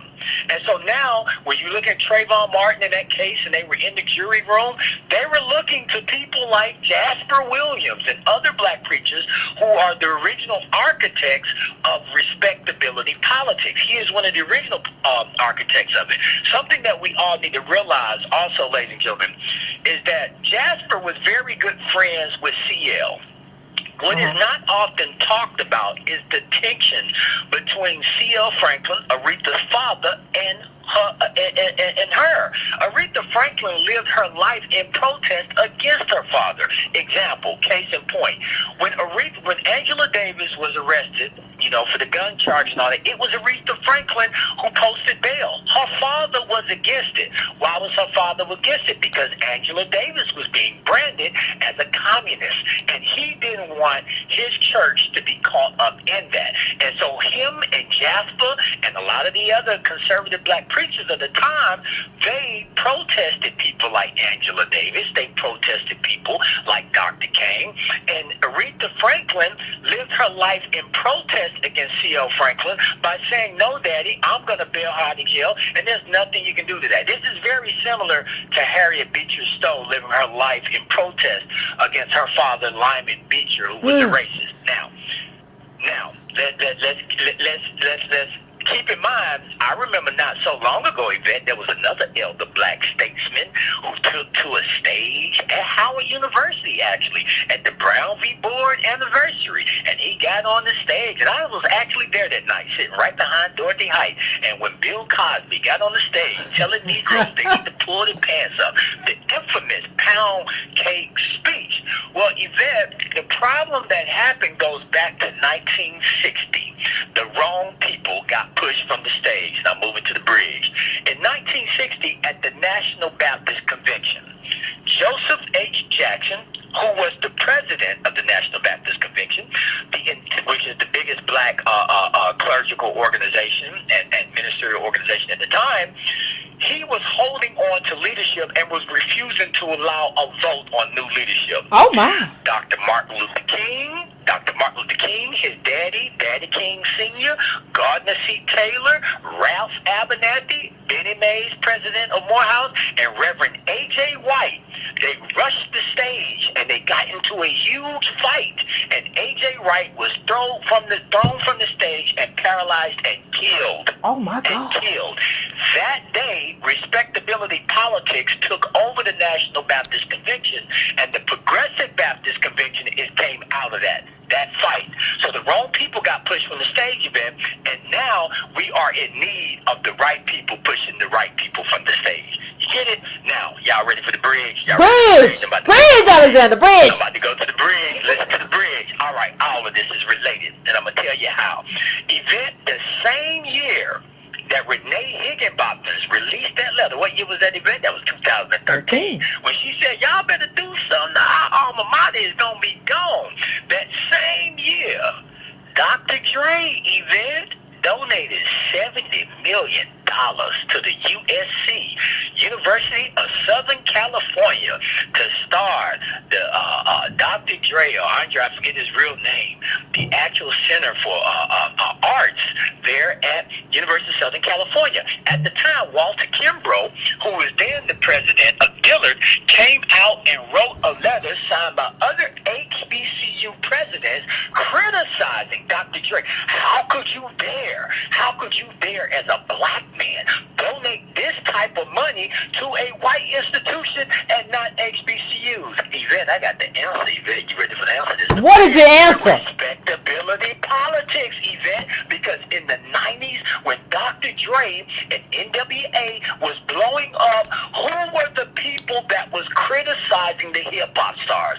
It was black churches, pastors, and HBCU presidents. So they did not build a relationship with the hip-hop community, and the hip-hop artists like Dr. Dre, who recently became almost a billionaire with the sale of Beats headphone by Dr. Dre, he winds up giving $70 million to USC when that money could have went to an HBCU. But because black colleges, they threw and cast their nets against a hip-hop culture and looked down upon them, they never built the relationship. And so now, Yvette, you have at least 5 major gifts by hip-hop artists to white institutions. David Banner is traveling through the Ivy League, being paid $50,000 a speech. So I'm saying the respect. Everybody need their money back. Everybody need their money. I'm sorry. Oh yeah. And so now.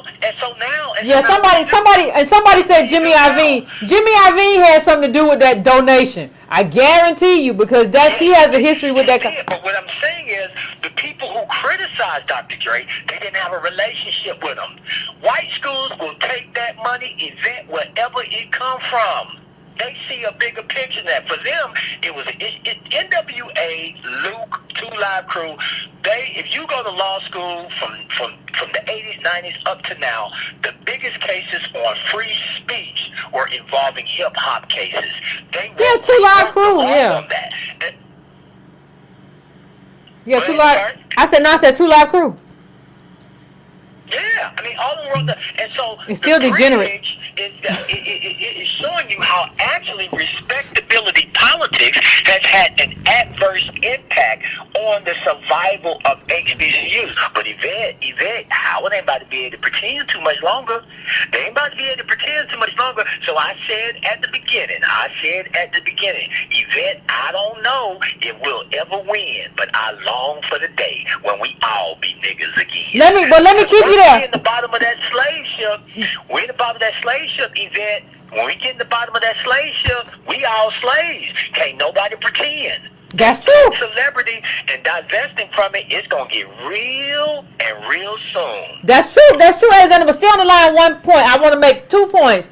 Jimmy Iovine, see, we always be in the face for stuff too. When Dr. Dre made that donation to USC, Iovine had a kid at that college. So part of what happened too was Iovine had a kid at that college. So Dre got to be the face of that donation. The second thing though that I want to ask you a question. What happens, Alexander, to our Howard University degrees? If Howard University ain't Howard University in the school no more, what happens to them? Oh, they become worthless. They become. I mean, look. When I came out of Morris Brown, I hate to say this, I was telling other people, you better go and get more education. because I know someone who got into Harvard, during the time when Morris Brown lost its accreditation. And once they lost it, Harvard rescinded the admission letter. They rescinded it, and they said, we do not accept undergraduate degrees from institutions that are unaccredited. Like people don't understand how real this is. Like, this is serious. Like, so when I say when Dr. King said either we go up together or we go down together, when I'm making a joke about us all being niggas again, but I'm serious about that. Howard has been playing dress up for years, and now, Yvette, when you started the show and talked about them being in the same boat as what, hair salon school, that you can't hide no more. Like, you can't hide no more. And so this president is directly a part of the last administration that Renee Higginbotham was complaining about. And they didn't make a change from that administration. He's a holdover. And so now her predictions are coming true. They are coming true, Yvette. And let me tell you something. When that accreditation faucet turn off and those federal financial aid dollars turn off and those kids start transferring to other schools, it is a wrap. Morris Brown went from 3,500 students in one semester to almost 30 students in 1 year. Like, this is serious. This is serious. And the way Dr. Frederick is spinning this, to me, it minimizes this issue. This is serious. If I was them, I would be trying to have a meeting immediately with DeVoe. I would change the administration. I would get rid of a lot of people. I would even change the board, because I do not believe they have people who competently understand this. They are as lost as Jasper Williams is at an Aretha Franklin funeral. They are lost. They have no clue of the times that are upon us. Howard is one of the institutional architects of respectability politics. You better preach. You better preach. You better preach. They are one and the same. They are one. It is the same issue. How respectability politics will be the end of black people unless we push their ass off the stage. And I'm serious about that. We gotta push their ass off the stage. Like, it's high time. And we can have a nice little funeral for them there, bring some flowers. Pour a little liquor, it's fine. Talk about the good old days, but they got to go. And just FYI, just like, put it like this. And I don't like talking about preachers like this, but let me say this. Bill Cosby and his transgressions have nothing on Jasper Williams. You guys do that research for yourself.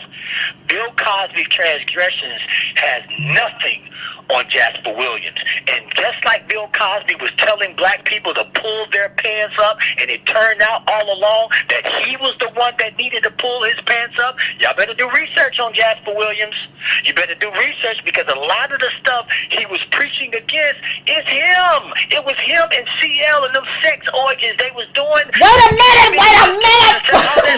Like, y'all better look at this stuff and understand who y'all are listening to. It was a disgrace to have him preach her eulogy. I do not agree that he would have wanted him to preach his eulogy just because he preached her daddy's eulogy. Y'all need to do the research on that. Jasper, C.L. Franklin, and a lot of those guys are a part of an era of black ministry that was steeped in respectability politics in the public eye, but it was contradictory to what they were doing behind closed doors. A lot of the issues that we have in the black church today, a lot of them came from that generation of preachers, and I'll stand on that. Oh, stand on it, Alexander. And at any time, I'm saying we got to talk about it, because a lot of people don't know who Jasper Williams is. For those of us who grew up in Atlanta and I was ordained in Atlanta, we understand who he is. At the time when Bill Cosby gave his remarks, we didn't understand who Cosby really was until the comedian came out and talked about it, Hannibal Buress. But I'm telling you, do your homework on Jasper, and you'll see that a lot of that stuff is just it's hogwash. But again, ladies and gentlemen, respectability politics is in need of being pushed off the stage, and now is the time to do it. Thank you, Alexander. Good Lord. Oh, I can't. Oh. Jesus Christ of Nazarene. Let me just take a moment to get myself together. Thank you, Alexander. As always, I appreciate you. Um, yeah, ain't it always that way? Ain't it always that way? The ones doing the most talking got the most stuff. Now I don't know. We taking calls. Ain't nobody. I ain't said nothing, but I think we need to look into it. Alexander said look into it. I'm for looking into it. I am not in any way opposed. I am not in any way opposed. You know, y'all talk about this. Listen, you know, we had dinner, like Antonio and I, with the president of the National Baptist Convention this year. And like, when you talk about pushing them off the stage, we be out there hitting them when we had the conversations. Like, we just put it out there. We tell them what it is. We don't hold. When Antonio and I go out somewhere and have these conventions and meet with these pastors, we don't hold back. It's the same. Like, you can see the videos. It's the same conversation that we have with you. That's what we out here trying to do all the time. But like I will say, I said this before and I will say it again. None of this works if we don't have a lot of wind at our backs. And I appreciate all of you. I love all of you. I love all of you who donate. I love all of you who hit the like button and you comment and you send me emails. Half the stuff I get because y'all send it to me. Not because of me. Like, this doesn't work if it's not a group effort, and the group needs to grow. Like, there's nothing I can do here by myself. And like, even when I started, there's no promise that people gonna come. Half the information I get, somebody sends it. Yvette, did you see this? Boom, boom, boom. Yvette, this came out. Boom, boom. And I can frame it within the framework of data that already exists. This doesn't work if it's Yvette or Antonio. This only works if it's the Breaking Brown family and Tone Talks family. That's it. We act like we don't know how to do that anymore. Oh, Lord, Alexander dropped so many bombs. But let me go to the next call. I'm going to 347. 347. What's your name? Where you calling from? What's on your mind? Hey, Yvette, this is Tony from Washington, D.C. What's going on, Tony? It is a pleasure to speak. It is a pleasure to speak with you. Ooh, I'm going to try to make this quick because I know you have a lot of callers that want to get in on you. You know, I come from a good family from New York, private school, great college. I went to Oxford for 2 summers, went to the Navy, did all kinds of things. Right now I'm at George Washington University here in D.C. I wanted to go to Howard Law, but a lot of the alumni were telling me not to go. And for the simple, yes, the alumni. I know a lot of D.C. Howard people here and sorority members. And they were saying, like, look, you can go and get a good education, but we have no network here in D.C. We've been here 150 years, and we have no network. So just keep that in mind. Yeah. You know, it just kind of is what it is. But, you know, I want to make 2 points, and I'll let you go. The first point is, when you talk about why we were brought here, you know, some 400 years ago, most black people, myself included, would have said, well, we were brought here to be slaves. And that's actually not true. That is what we did when we got here. We were brought here to be a permanent underclass. That's what I said. An underclass only serves one purpose and one purpose only, and that is to be exploited. So whenever you wonder, how come black people are saying these things about each other and doing these things in the government and our political parties and such, why are they doing this to us? Because that's our purpose. Yep. Like that no, you're right. Why we are here. Slavery ended 100. I'm sorry. Go ahead. No, I said you're absolutely right. I've said this before. Like that. Like capitalism requires a hierarchy, and we're on the bottom of it. And instead of saying like I don't want to be on the bottom, we'd be like, well, we want everybody to be on the top. It's not how it works. But go on. I agree with you about the permanent underclass. I've said that before. Exactly. Now, slavery is a big part of our experience, but that's not the why. That's the what we did. We were brought here to be a permanent underclass. So, you know, with that said, you know, I'm finishing up at GW in accounting. I'll be starting at Johns Hopkins for finance in January. So I've had the chance to do some internships in Manhattan, you know, Wall Street, Midtown, those areas. And, you know, I just don't know how anyone that's in the know thinks that we can do this without government intervention. I mean, we seem to think that we're just behind. We're not in the game. I mean, No. the amount of money we're talking about.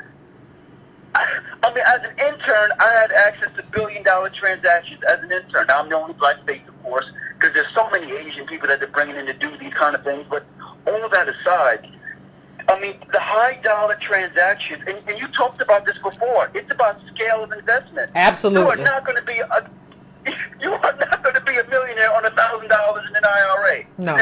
It's not happening. Nope. So to say that, I want to close at this point. You know, I was working with a wealthy investors fund, and what wealthy people do is that the grandparents leave their estate to their grandchildren. Wealthy people don't leave inheritances to their children. It's left to the grandchildren. This is because of, you know, the compounding of interest and the exponential growth of investments. So it's like you've been saying, along with Antonio Moore and with Army Olsen Frimpong. It's about your lineage. We're still trying to leave our kids, you know, 6 kids, 1 house. We're still doing that nonsense. These people leave inheritances where they expect that 80 years down the line, with exponential growth, they'll be leaving their kids millions upon millions. And we're talking about life insurance policies. We are nowhere near where this country is going, and I promise you, it's going to be a case where you're going to have black people living on the margins and the rest of black people fighting the National Guard. That's where we will be. I've served in Iraq, Afghanistan. That is where we're headed. I don't have any good answers for you, Yvette, other than what you're proposing. I'm pushing it to all my friends, but I appreciate you opening my eyes and educating. Oh, thank you, Colin. No, I appreciate you going there and seeing it for your own self. I appreciate that, because that don't happen a lot. Like, you know, we out here, like Antonio Moore and I out here leading at national conventions and progressive conventions, and we'll be back, you know, in September. Like, we go back again, it's like the 13th, you know, to have this, like, but to push some more. That's what we do. But because these are black institutions that we're trying to push, but like, we don't have enough people that understand that this is what wealth is doing now, right? Wealth isn't working anymore. Wealth is living off the wealth that it has. It's not working no more. Like, that's why there's less tax on money that's sitting somewhere to make money than money that you went somewhere to work on to make that money, because your money's worth less and it's minimum. And we don't even understand that. Like, we don't even understand how they are putting aside money for generations and generations. They're thinking 500 years ahead. And we think we're going to have a life insurance policy. And your church, if you're in a church, like, if you're in a church, like the Angela Project is what we do. The Angela Project is important. That's what we do. And that's where we have this conversation. When you hear Antonio Moore and I say we're going to Louisville, it's for the Angela Project. Right? That's what we're doing. And so, and when we talk about the national conventions and the progressive convention, the progressive Baptist convention, that's what we're doing. See, one of the things that we have to understand too is that we don't have many institutions as people who just got free like 50 years ago, and we really still ain't free. But 50 years ago, think Voting Rights Act, think around there. You can't, as those people, throw away your institutions. You don't have nothing. That's like being a person with no house saying, I'm going to throw away my house because I want a better house. No, you got to fix this house up. You can't go wear your animal coat like Hankerson or whatever. No, you gotta make this work. And the church has to be progressive. If you're not in a progressive church today, you need to walk away. One of the things that what Antonio and I do when we go and tag team this stuff is we push the church. You got to be more progressive. That's what you got to do. And you shouldn't be in a church that's not progressive. If your church doesn't do Jesus justice, then you don't need to be there. And you don't just walk away either. Tell them, I'm going to go join this other church Because you are not a progressive church, and I don't want to be here no more. And it doesn't benefit my people no more. You don't get to just go and be like, oh, I felt a warm feeling all over. It was a wonderful sir. You don't get to do that no more. Either it's progressive or it ain't. We don't get to, well, we disagreed on something. No, we don't get to disagree. Times are too serious for that. Do y'all understand that we could be finished? Do y'all understand that they recommended reparations for ICE, for people who were detained by ICE? Reparations? That was an NBC. Do you understand the moment that we're in? If you're with a pastor that does not understand, everything that I've been talking about, I don't know what church you're, I don't know why, I don't know what church you're in, and I don't know why you're there. Ain't nothing I can do. So I'm going right now to 678. What's your name? Where you calling from? What's on your mind? 678, you there? Hello? Yeah, what's going on? What's on your mind? Yeah, I'm here. Hey, Yvette, how you doing? Pretty good. How about yourself? Good. I want to talk about black institutions. Okay, go For a ahead. minute. When we talk about black institutions, I looked at the Aretha funeral, and I'm looking and wondering, how was Bill Clinton there with the crime bill? How was Al Sharpton there, a guy who actually wore a wire, and we consider these black institutions? How does that work? We just in a state where if we don't have strong black institutions, how can we get the word out of our actual state as a black community? Because right now, nobody knows anything. Nobody knows what's going on. Yeah. No, I agree. I'm not sure if you caught the Jeffrey Owens, the guy from Bill Cosby, that they was trying to shame for actually working at Trader Joe's. Yeah. Yeah. And I'm just like, how can any black person with any common sense talk about a man who got a job? At least he got a job. Well, let me just say something. Let me just say something, Carla. It's big. Well, let me just say something, Carla. It's bigger than that. It's much bigger than that, because if we don't, I don't think we understand what the Cosby Show was. The Cosby Show was the best show of a generation. I'm sorry. Even with all the problems, like, it was the most popular show. Like, the Cosby Show was popular and well done. Now, the cost was a problem. Antonio Moore detailed all that in his article in terms of we couldn't afford that house, and it was raceless. It was all of that. But it was popular, and it was a seminal show of this generation. There is no way for anyone who was involved with that show not to have any money. Like, that, the residual on that should have been just like astronomical. Like, even if you went like 3-4 seasons, that's just how it should have been set up. Like, that just shows. And his dad, did you know his daddy was like a congressman? Like that just shows us. That just shows us, like, there's nothing for us. You can have a daddy who does something, and you can have a legislator. You can and then you can be at the Cosby Show, like the Seminole, and you still end up working for Trader Joe's. Why? Because you black. Why? Because you come from slaves. And that just shows where we are. We don't have it. We don't have it. And it's absolutely. I disagree with pulling the Cosby Show off the air, even with the criticism that I have of it, because, like, them people work for that money. Like, and there was some good stuff, it was some bad stuff, and it's a teaching moment regardless. Like, leave it on the air. But, like, all of this, regardless of him, not just him having a job, it's bigger than that. It's bigger than just, like, him having a job, and he had a job. Like, he shouldn't be there. Like, given his history, not just with the Cosby Show, with his daddy, ain't no white person who had a daddy like that and worked on a show like that working at Trader Joe's. Like, they just get put in, like, bit parts or whatever, or they have the money to receive. They're not working at Trader Joe's. Like, he shouldn't be there. But he black, so what? He DOS. That's what it is. I mean, well, he can bang out. Yeah.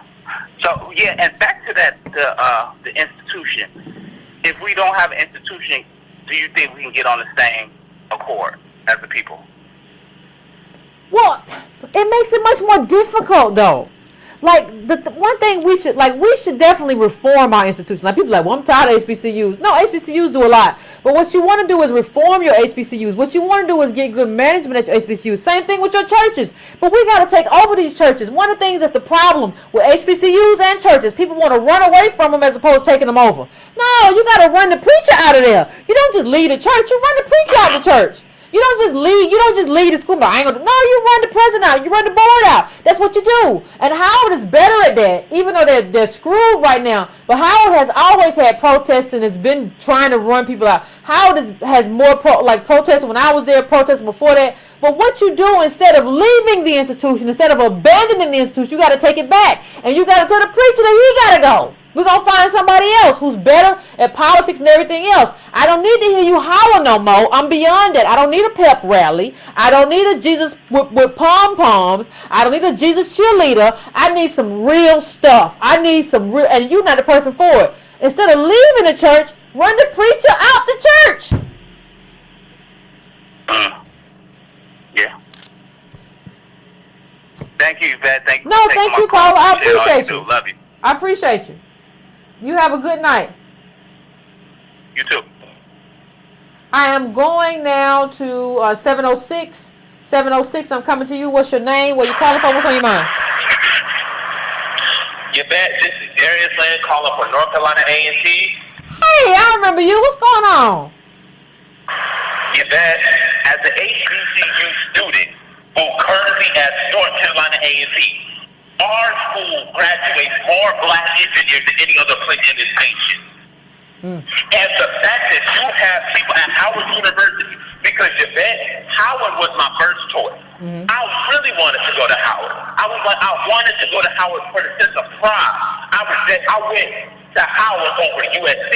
People told me to go to USC, go to Clemson, go to Charleston College. People told me to go to Claflin. No, I said I want to go to Howard, to Hampton, and North Carolina A&T because I understand the significance of the HBCU. Absolutely. And the fact that they are being shut down, you have 17 being shut down. Who gonna be our engineers? Who gonna be our doctors? Who gonna be our lawyers? White people, I guess. I don't know. And this whole idea that if I go to Harvard, they did an article and it says black people who graduate from elite colleges get the same shot callback as white state college grads. Even your elite degree at Harvard don't mean jack. All right. It don't mean jack. And the fact that you got these black churches, because I was raised in the church and I see the scams that go on this church. That's why I left the church, and to this day I have absolute bitterness. I cannot stand a lot of these black churches. These pastors say they so-called pastors. Well, if you was a pastor, one of the things that Jesus said, if you know your thing about your Bible, but apparently you don't because you don't study your Bible, he said, whoever is generous to the poor lends to the Lord, and he will repay him for his deeds. Jesus said, it is easier for a man to be rich. It's easier to find a needle in the haystack than for a rich man to get to heaven. In Baltimore, there are over 3,000 churches. But we get bozos of poverty. No, some of these pastors don't need to get ran out. Some of these churches need to get shut down. I'm done with this foolishness. I'm talking about, I've had people at my institution tell me that these HBCUs are so conservative that they had to withdraw from their school. And as a black lesson who has read Martin Luther King, who has read black liberation theology, you pastors who appropriate Martin Luther King's word, you ain't no different than the devil. Now the devil lies and the devil do tricks.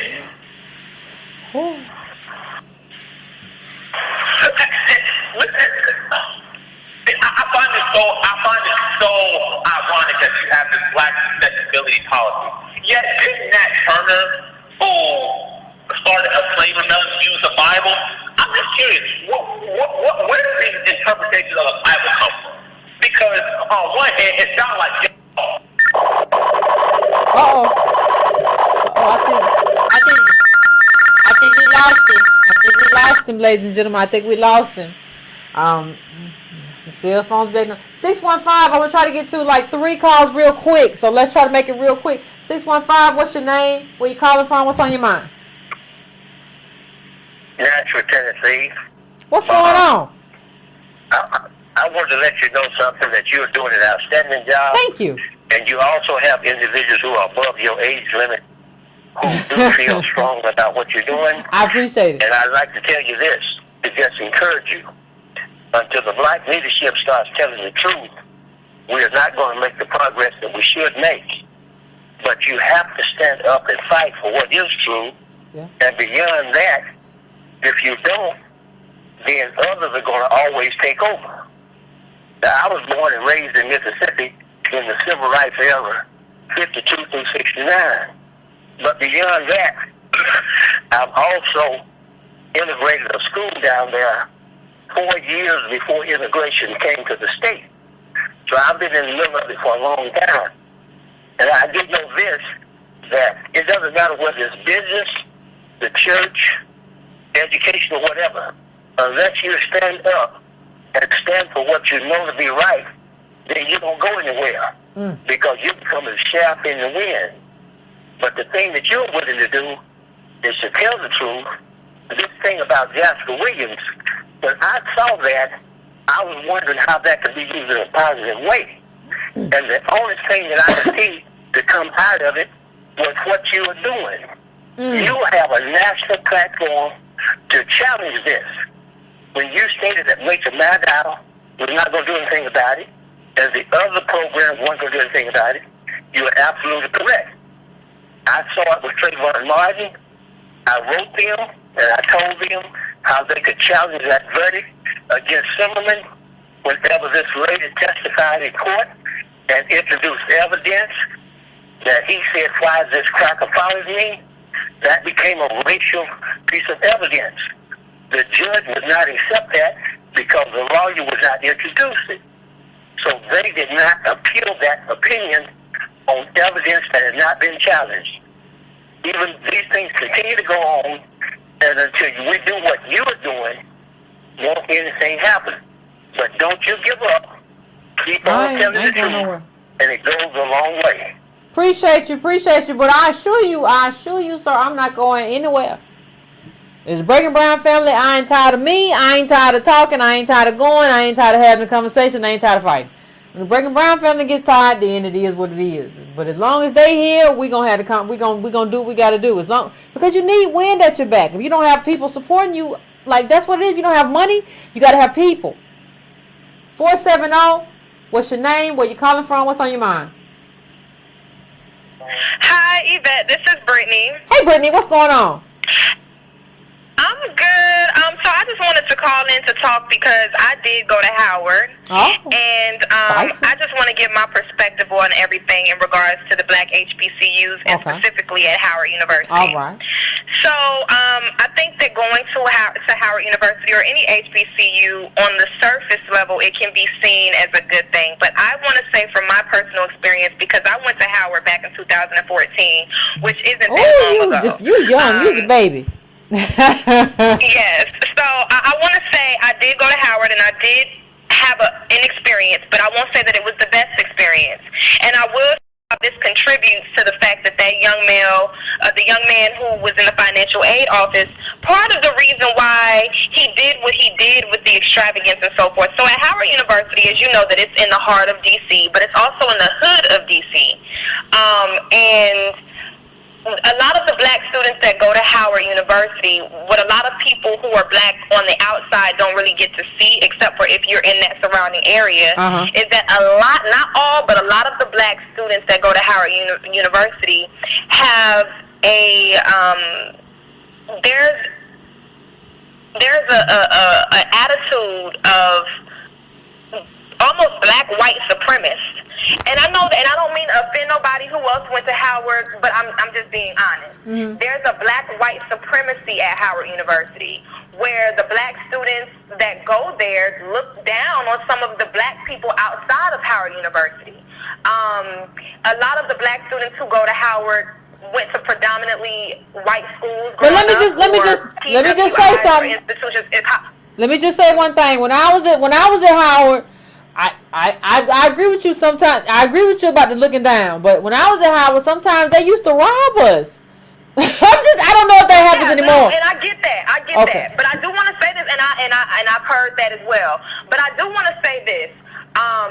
A lot of the students that went to Howard University went to a lot of PWIs, so they didn't really have social interaction with black people other than them going to Howard University for the first time. And that wasn't the same for everyone's experience, but that was for a predominant amount of black students there. Uh-huh. And for individuals such as myself who was already aware of blackness and black people, I kind of felt like an outsider, and I kind of felt like I was treated like an outsider because I wasn't, I didn't have a white supremacist mentality.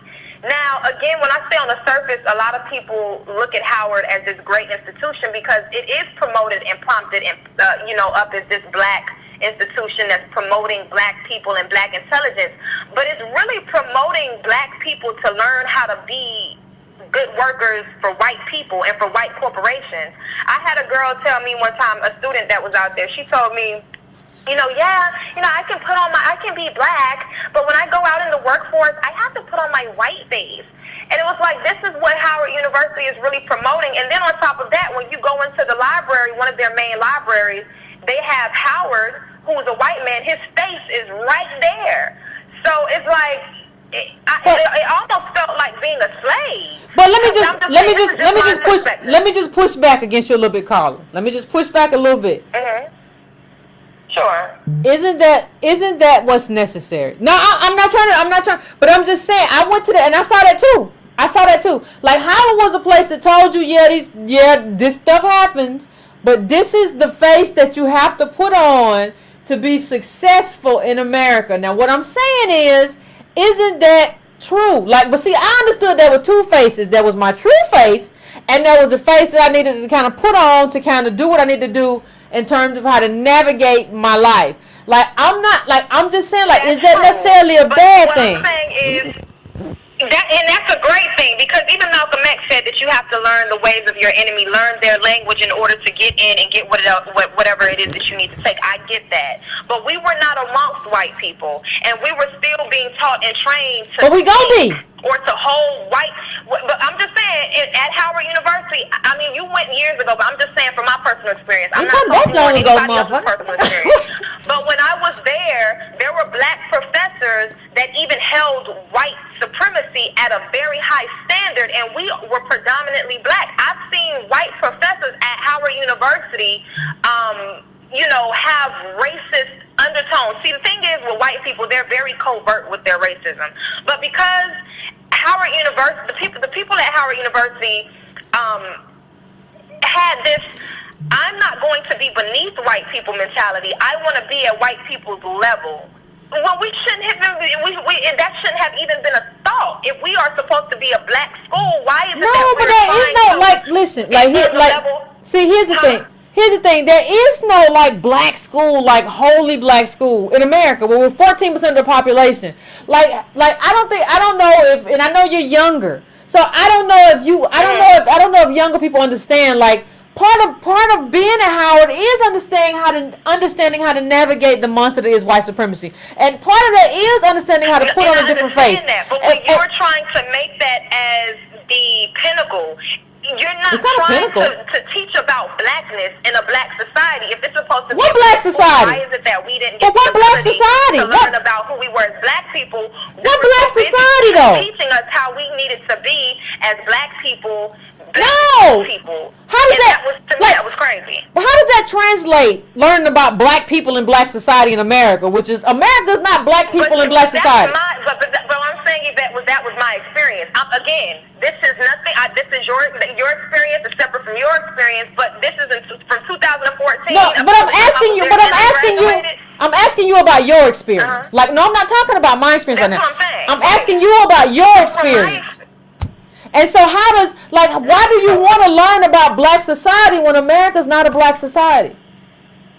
We learned about W.E.B., we learned about Booker T, I learned about all of that. And what I'm saying is, Right. What I'm saying is I'm not saying that there's nothing wrong with learning how to deal with the system that you're in. There's nothing wrong with that. Even you talk about that. People, so-called, if you want to call it pro-black people, talk about that. Yeah. I mean, you learn English. That's learning their language. So it is what it is. By default, you have to learn how to navigate through their system, their society. Regardless of how far up you get or how low down you are, you still have to learn how to navigate through a system of white supremacy. That's not the issue. That's inevitable. That doesn't need to be talked about.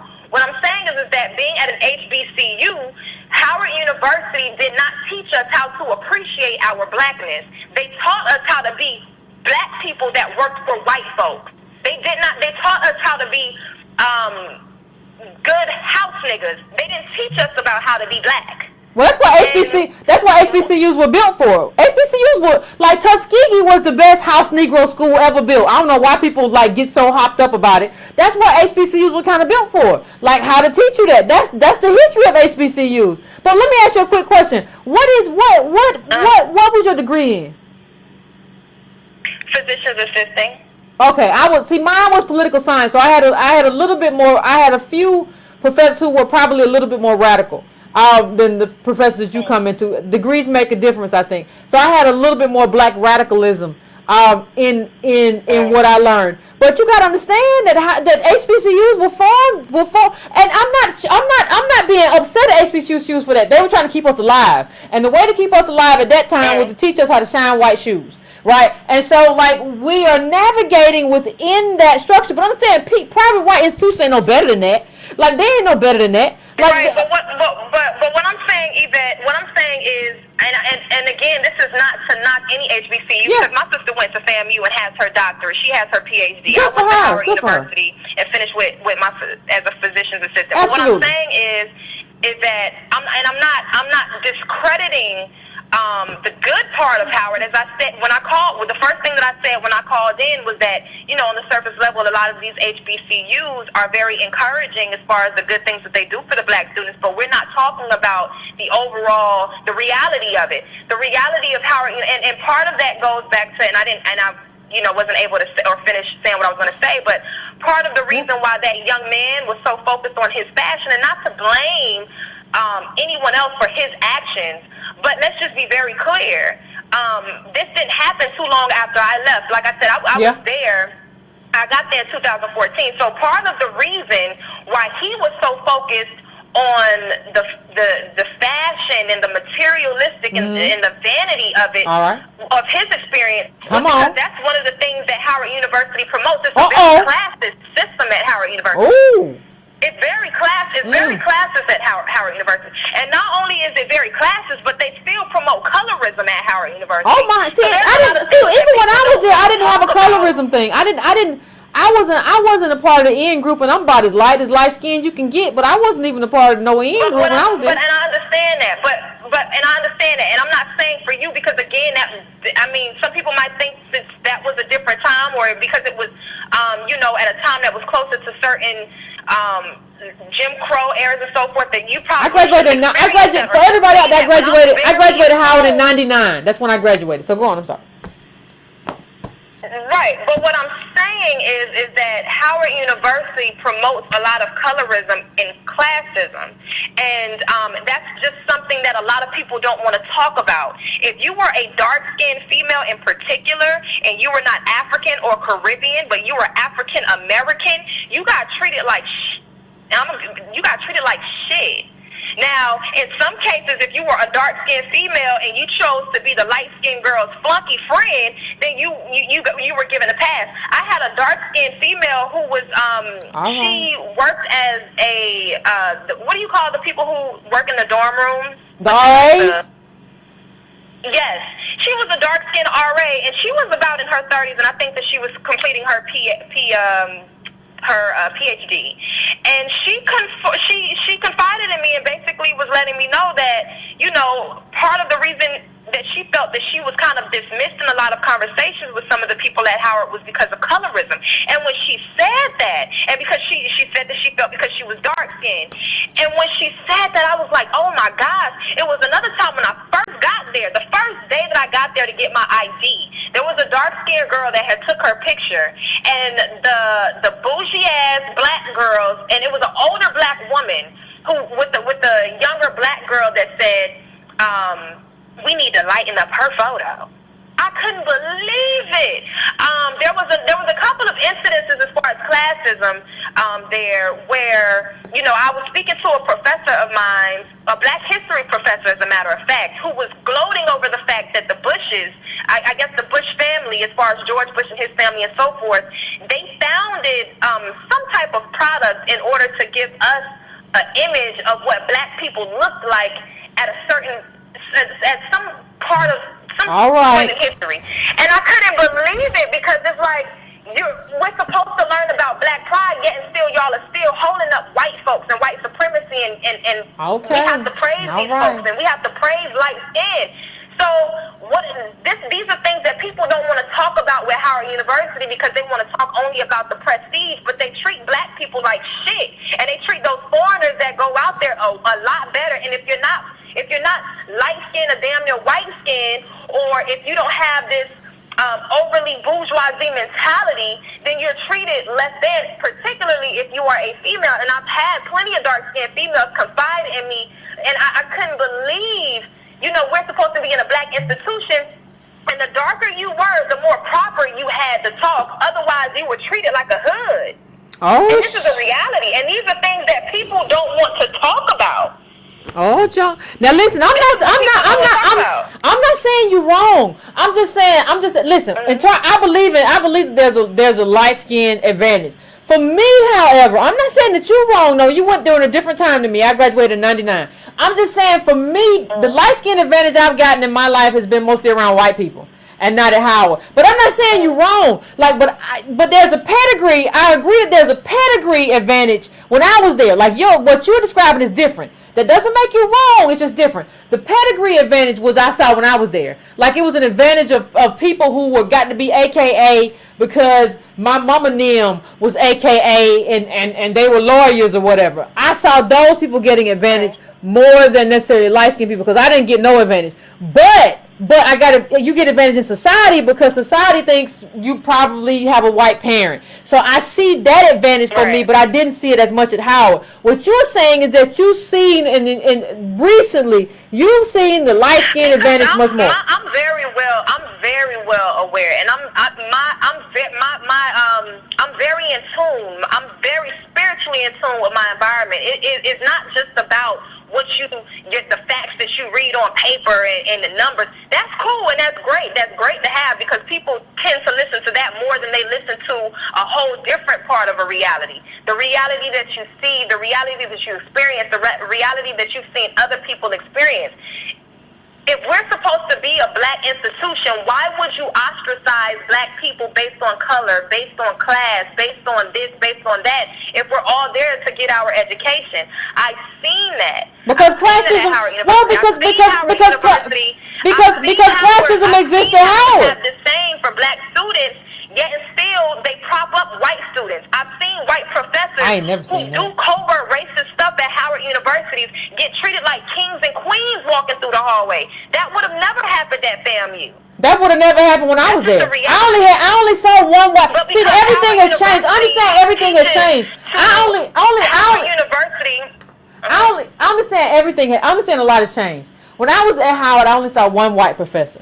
So obviously a lot has changed. Exactly. But when I was at Howard University, I saw plenty. And as a matter of fact, it was one time that I walked into.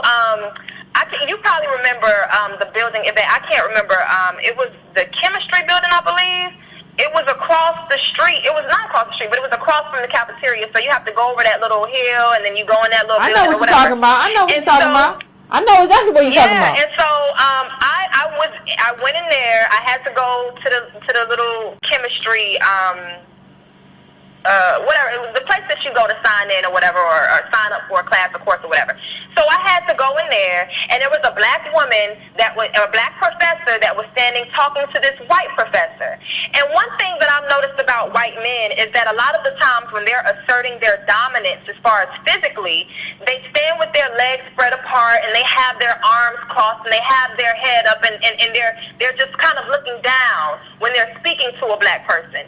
And keep in mind, this is a black institution. Mm-hmm. So he was talking to her, and his body was positioned in that manner, almost like he was looking down at her, like, you know, almost like, okay, this is a black school, but I'm still white and I still have authority here. Okay. And when I walked in, because I walked in with so much ferocity and so much confidence, he kind of he stood straight up, and he put his legs together, and he humbled himself. But the reason why I'm even saying that is because at Howard University, a lot of the European professors out there have this it's this underlining racist, we run this shit and these are niggers type of a mentality. And no matter how educated you think you are amongst those white folks at that school, they look at you and they laugh at you because you're going to a school that was formed by a white man for his biracial daughters. Everything was formed by white people though. What I'm saying is, I understand, but that doesn't mean that racism doesn't exist. And that doesn't I never said it does. I never said that's what it meant. What I'm saying is that what I'm saying is that when you build a school off of bullshit, it crumbles. All right. We're gonna end this on build a school off of bullshit. Okay? Like, you've had enough time. We're gonna end this and build a school off of bullshit. I understand. Like, I let this call go for like 7-8 minutes. And I'm not saying she's wrong about the colorism, about the white people, because I ain't been there when she's been there. I can't say she's wrong. I can't say that. But it's obvious to me, honestly, that you need therapy. Like, I don't know what happened to you when you build a school up. Why didn't you just go to a white school and then he could stand there with his arm crossed and look at you, and then, I don't know. Like, I don't know what this means. Like, this call escalated so quick. I was with you with the elitism. I agree that it exists. When you said colorism, it didn't exist as much for me, but it exists in the black community, and it existed for you, and you were there in 2014. I ain't been there since 99, and I'm sure it existed for you. I don't question anything you said, but like, the escalation towards the end of the call was very odd. Like, when you build a school out bullshit, like, come on, man. Like, everything in America was built. Like, what do you think was built by us with white dollars? People talk about, well, Booker T built Tuskegee, not with black money he did, not with black dollars he didn't. Nothing was built with black dollars. So I understand that, like, stuff happened to you, and I think when stuff happens like that diminishes you and makes you feel bad and harms you, like, sometimes we have to, like, have therapy to kind of deal with, like, the real racism or colorism or whatever that was inflicted upon us. But that call escalated a little bit too quick for me. But I'm going to 818 now. 818, I'm coming to you. What's going on? What up? This call, Charles. I had to call back. This is the first show I had to call back twice. I had to call back.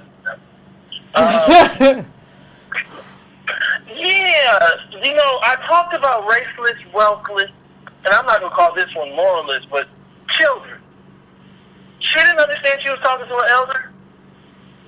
Let me say that again. She didn't understand that she was talking to an elder. I came out in 99. I don't know. I told her like 3 times. There was no respect in how she spoke to you. And the reason why I bring that up is because what has happened is that we took the race out of a black child that still needs race to survive America. And I don't just mean raising a black child that is biracial, that talks like Becky. I'm talking about a black child that says, I need to go to Howard to learn about black pride. Well, this school wasn't set up to teach you about black pride. The number one employer of black folks is the post office. Somebody is lying to these black folks and telling them about entrepreneurship and black businesses and Black Wall Street. 90%, I just put this in the Darity study that I did. You can catch it on Fortune magazine. I did an article on that. On the study. 90% of black businesses are just themselves, no employees. 98% of black businesses, of black female-led businesses, have no employees. What that's a marker of is they don't have capital. What that's also a marker of, instead of saying that you're unemployed, you say, I'm starting my own business. The reason why I bring that up in this frame is what you heard, the scatterness. I'm going to say what Yvette don't want to say. That was a raceless conversation. The reason why it was raceless is a whole different direction than what we normally look at, the black Republican Susan Rice type of child. This is the other side, the black pride, Wakandization of black America. When you make up a black America that is not parasitic off of white America to survive economically. When you make up a Howard University that was not set up with white dollars and government dollars, there is no Wakanda. And you better tell your kids now or they can learn later. Yep. I'm saying this to you because what we just dealt with on that call is borderline psychosis about wealth. She said at one point, I want to go through this, and this call is so telling because it was so racist. It was so racist. And the reason why I say it was racist is because it lacks the undergirding of understanding why that little black girl felt that she needed to talk that way to get a job to allow her to survive, to pay her student loan. Now, also what it dealt with is why that white man puckered up when you walked in. If you walked in talking the way that you talk on this show to your own elder, I can only imagine what you walked into that room talking like. So is it you or is it race? And I say this because she said it's not just about the numbers. These ain't numbers. This is the data out of the government. This is not me doing a survey of 100 people. This is the DOJ, Department of Justice, Federal Reserve Survey Consumer Finances, the CIS, the census. This is your life. So what you want to do is make it, okay, there's the numbers and then there's my own personal perspective. And I want to mix that all in with insecure from Issa Rae, then turn around and say there's colorism, then mix that in by saying, oh, but not if you're African and Caribbean. That ain't colorism no more. Yeah, because African's darker than you. What you talking about? Dark as you? What you talking about? Dark skin, if you're not African or Caribbean, you're treated like SHIT. That's not colorism.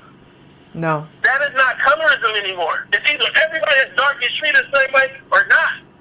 You're seeing all kind of mutations that come off not recognizing your legacy in this country. I don't know if it's lineagism. I don't know what you want to call it. This idea that we have classes in black America has killed your children. We don't have classes. We don't have a wealth gap between top black people and bottom black people of any large number. Very few black people at the top, very, very few. And they're not sending their kids to Harvard. Ask Susan Rice.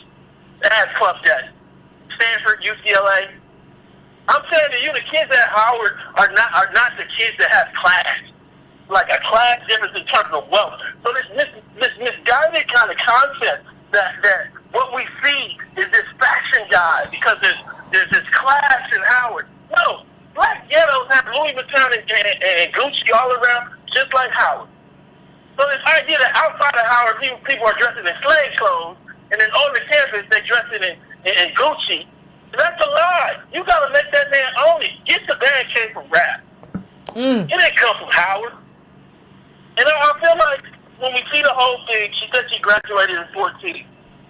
And she said that the campus is holding up white people.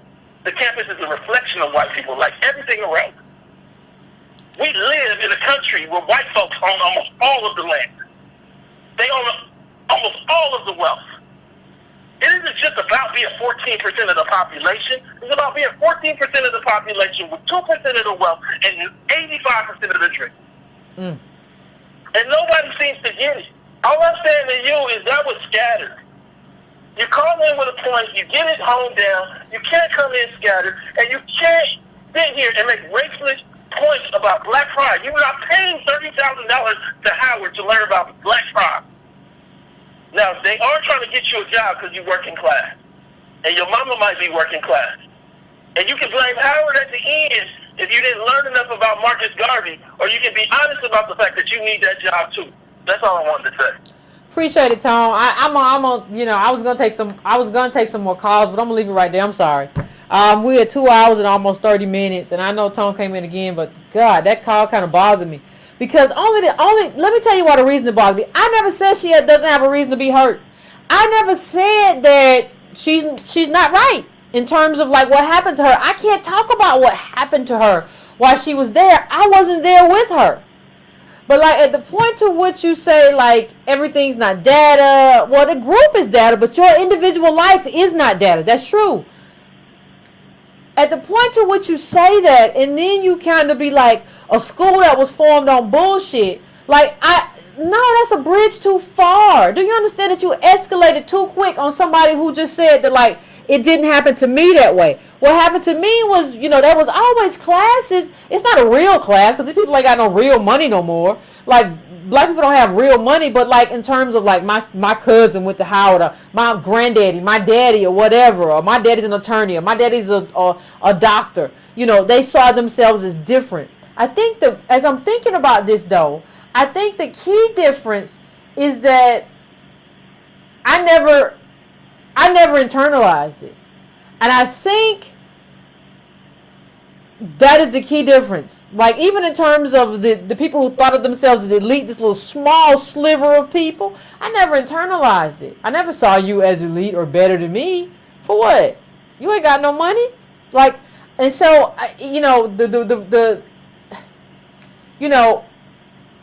so I never saw it that way. I wasn't trying to disagree with the caller or say you're wrong. I just say it wasn't that way for me. For me, saying it wasn't that way for me isn't, and I told her that like 3 or 4 times. I'm not saying it was that way for you. I'm just saying we came out of Howard at 2 different times, so it was different. But when you say, "Well, that school was formed on bullshit," like, you at that point, you're not having a conversation with me that I really want to have.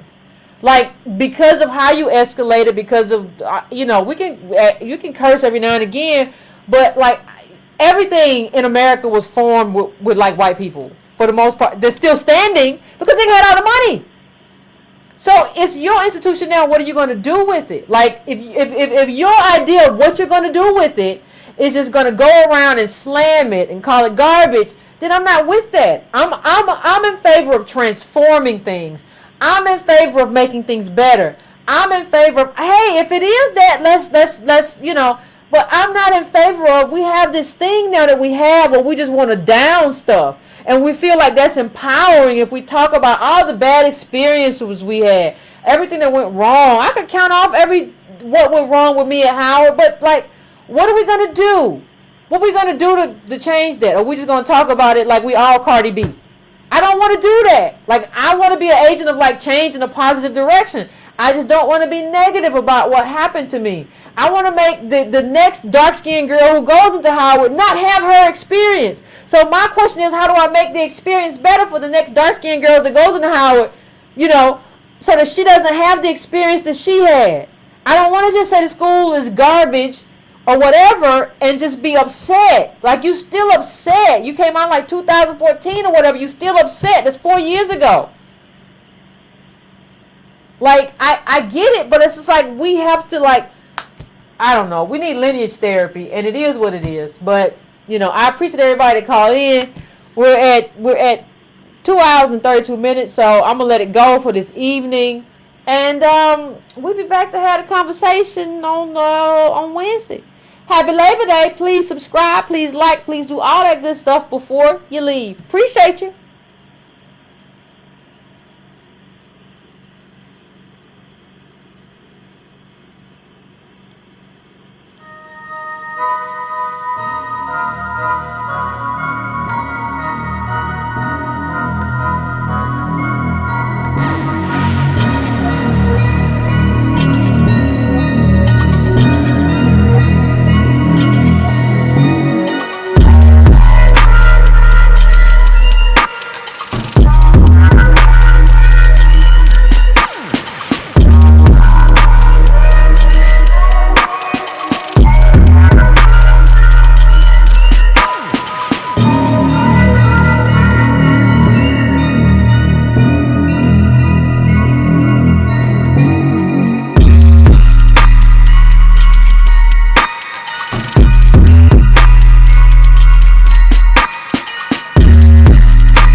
Peace.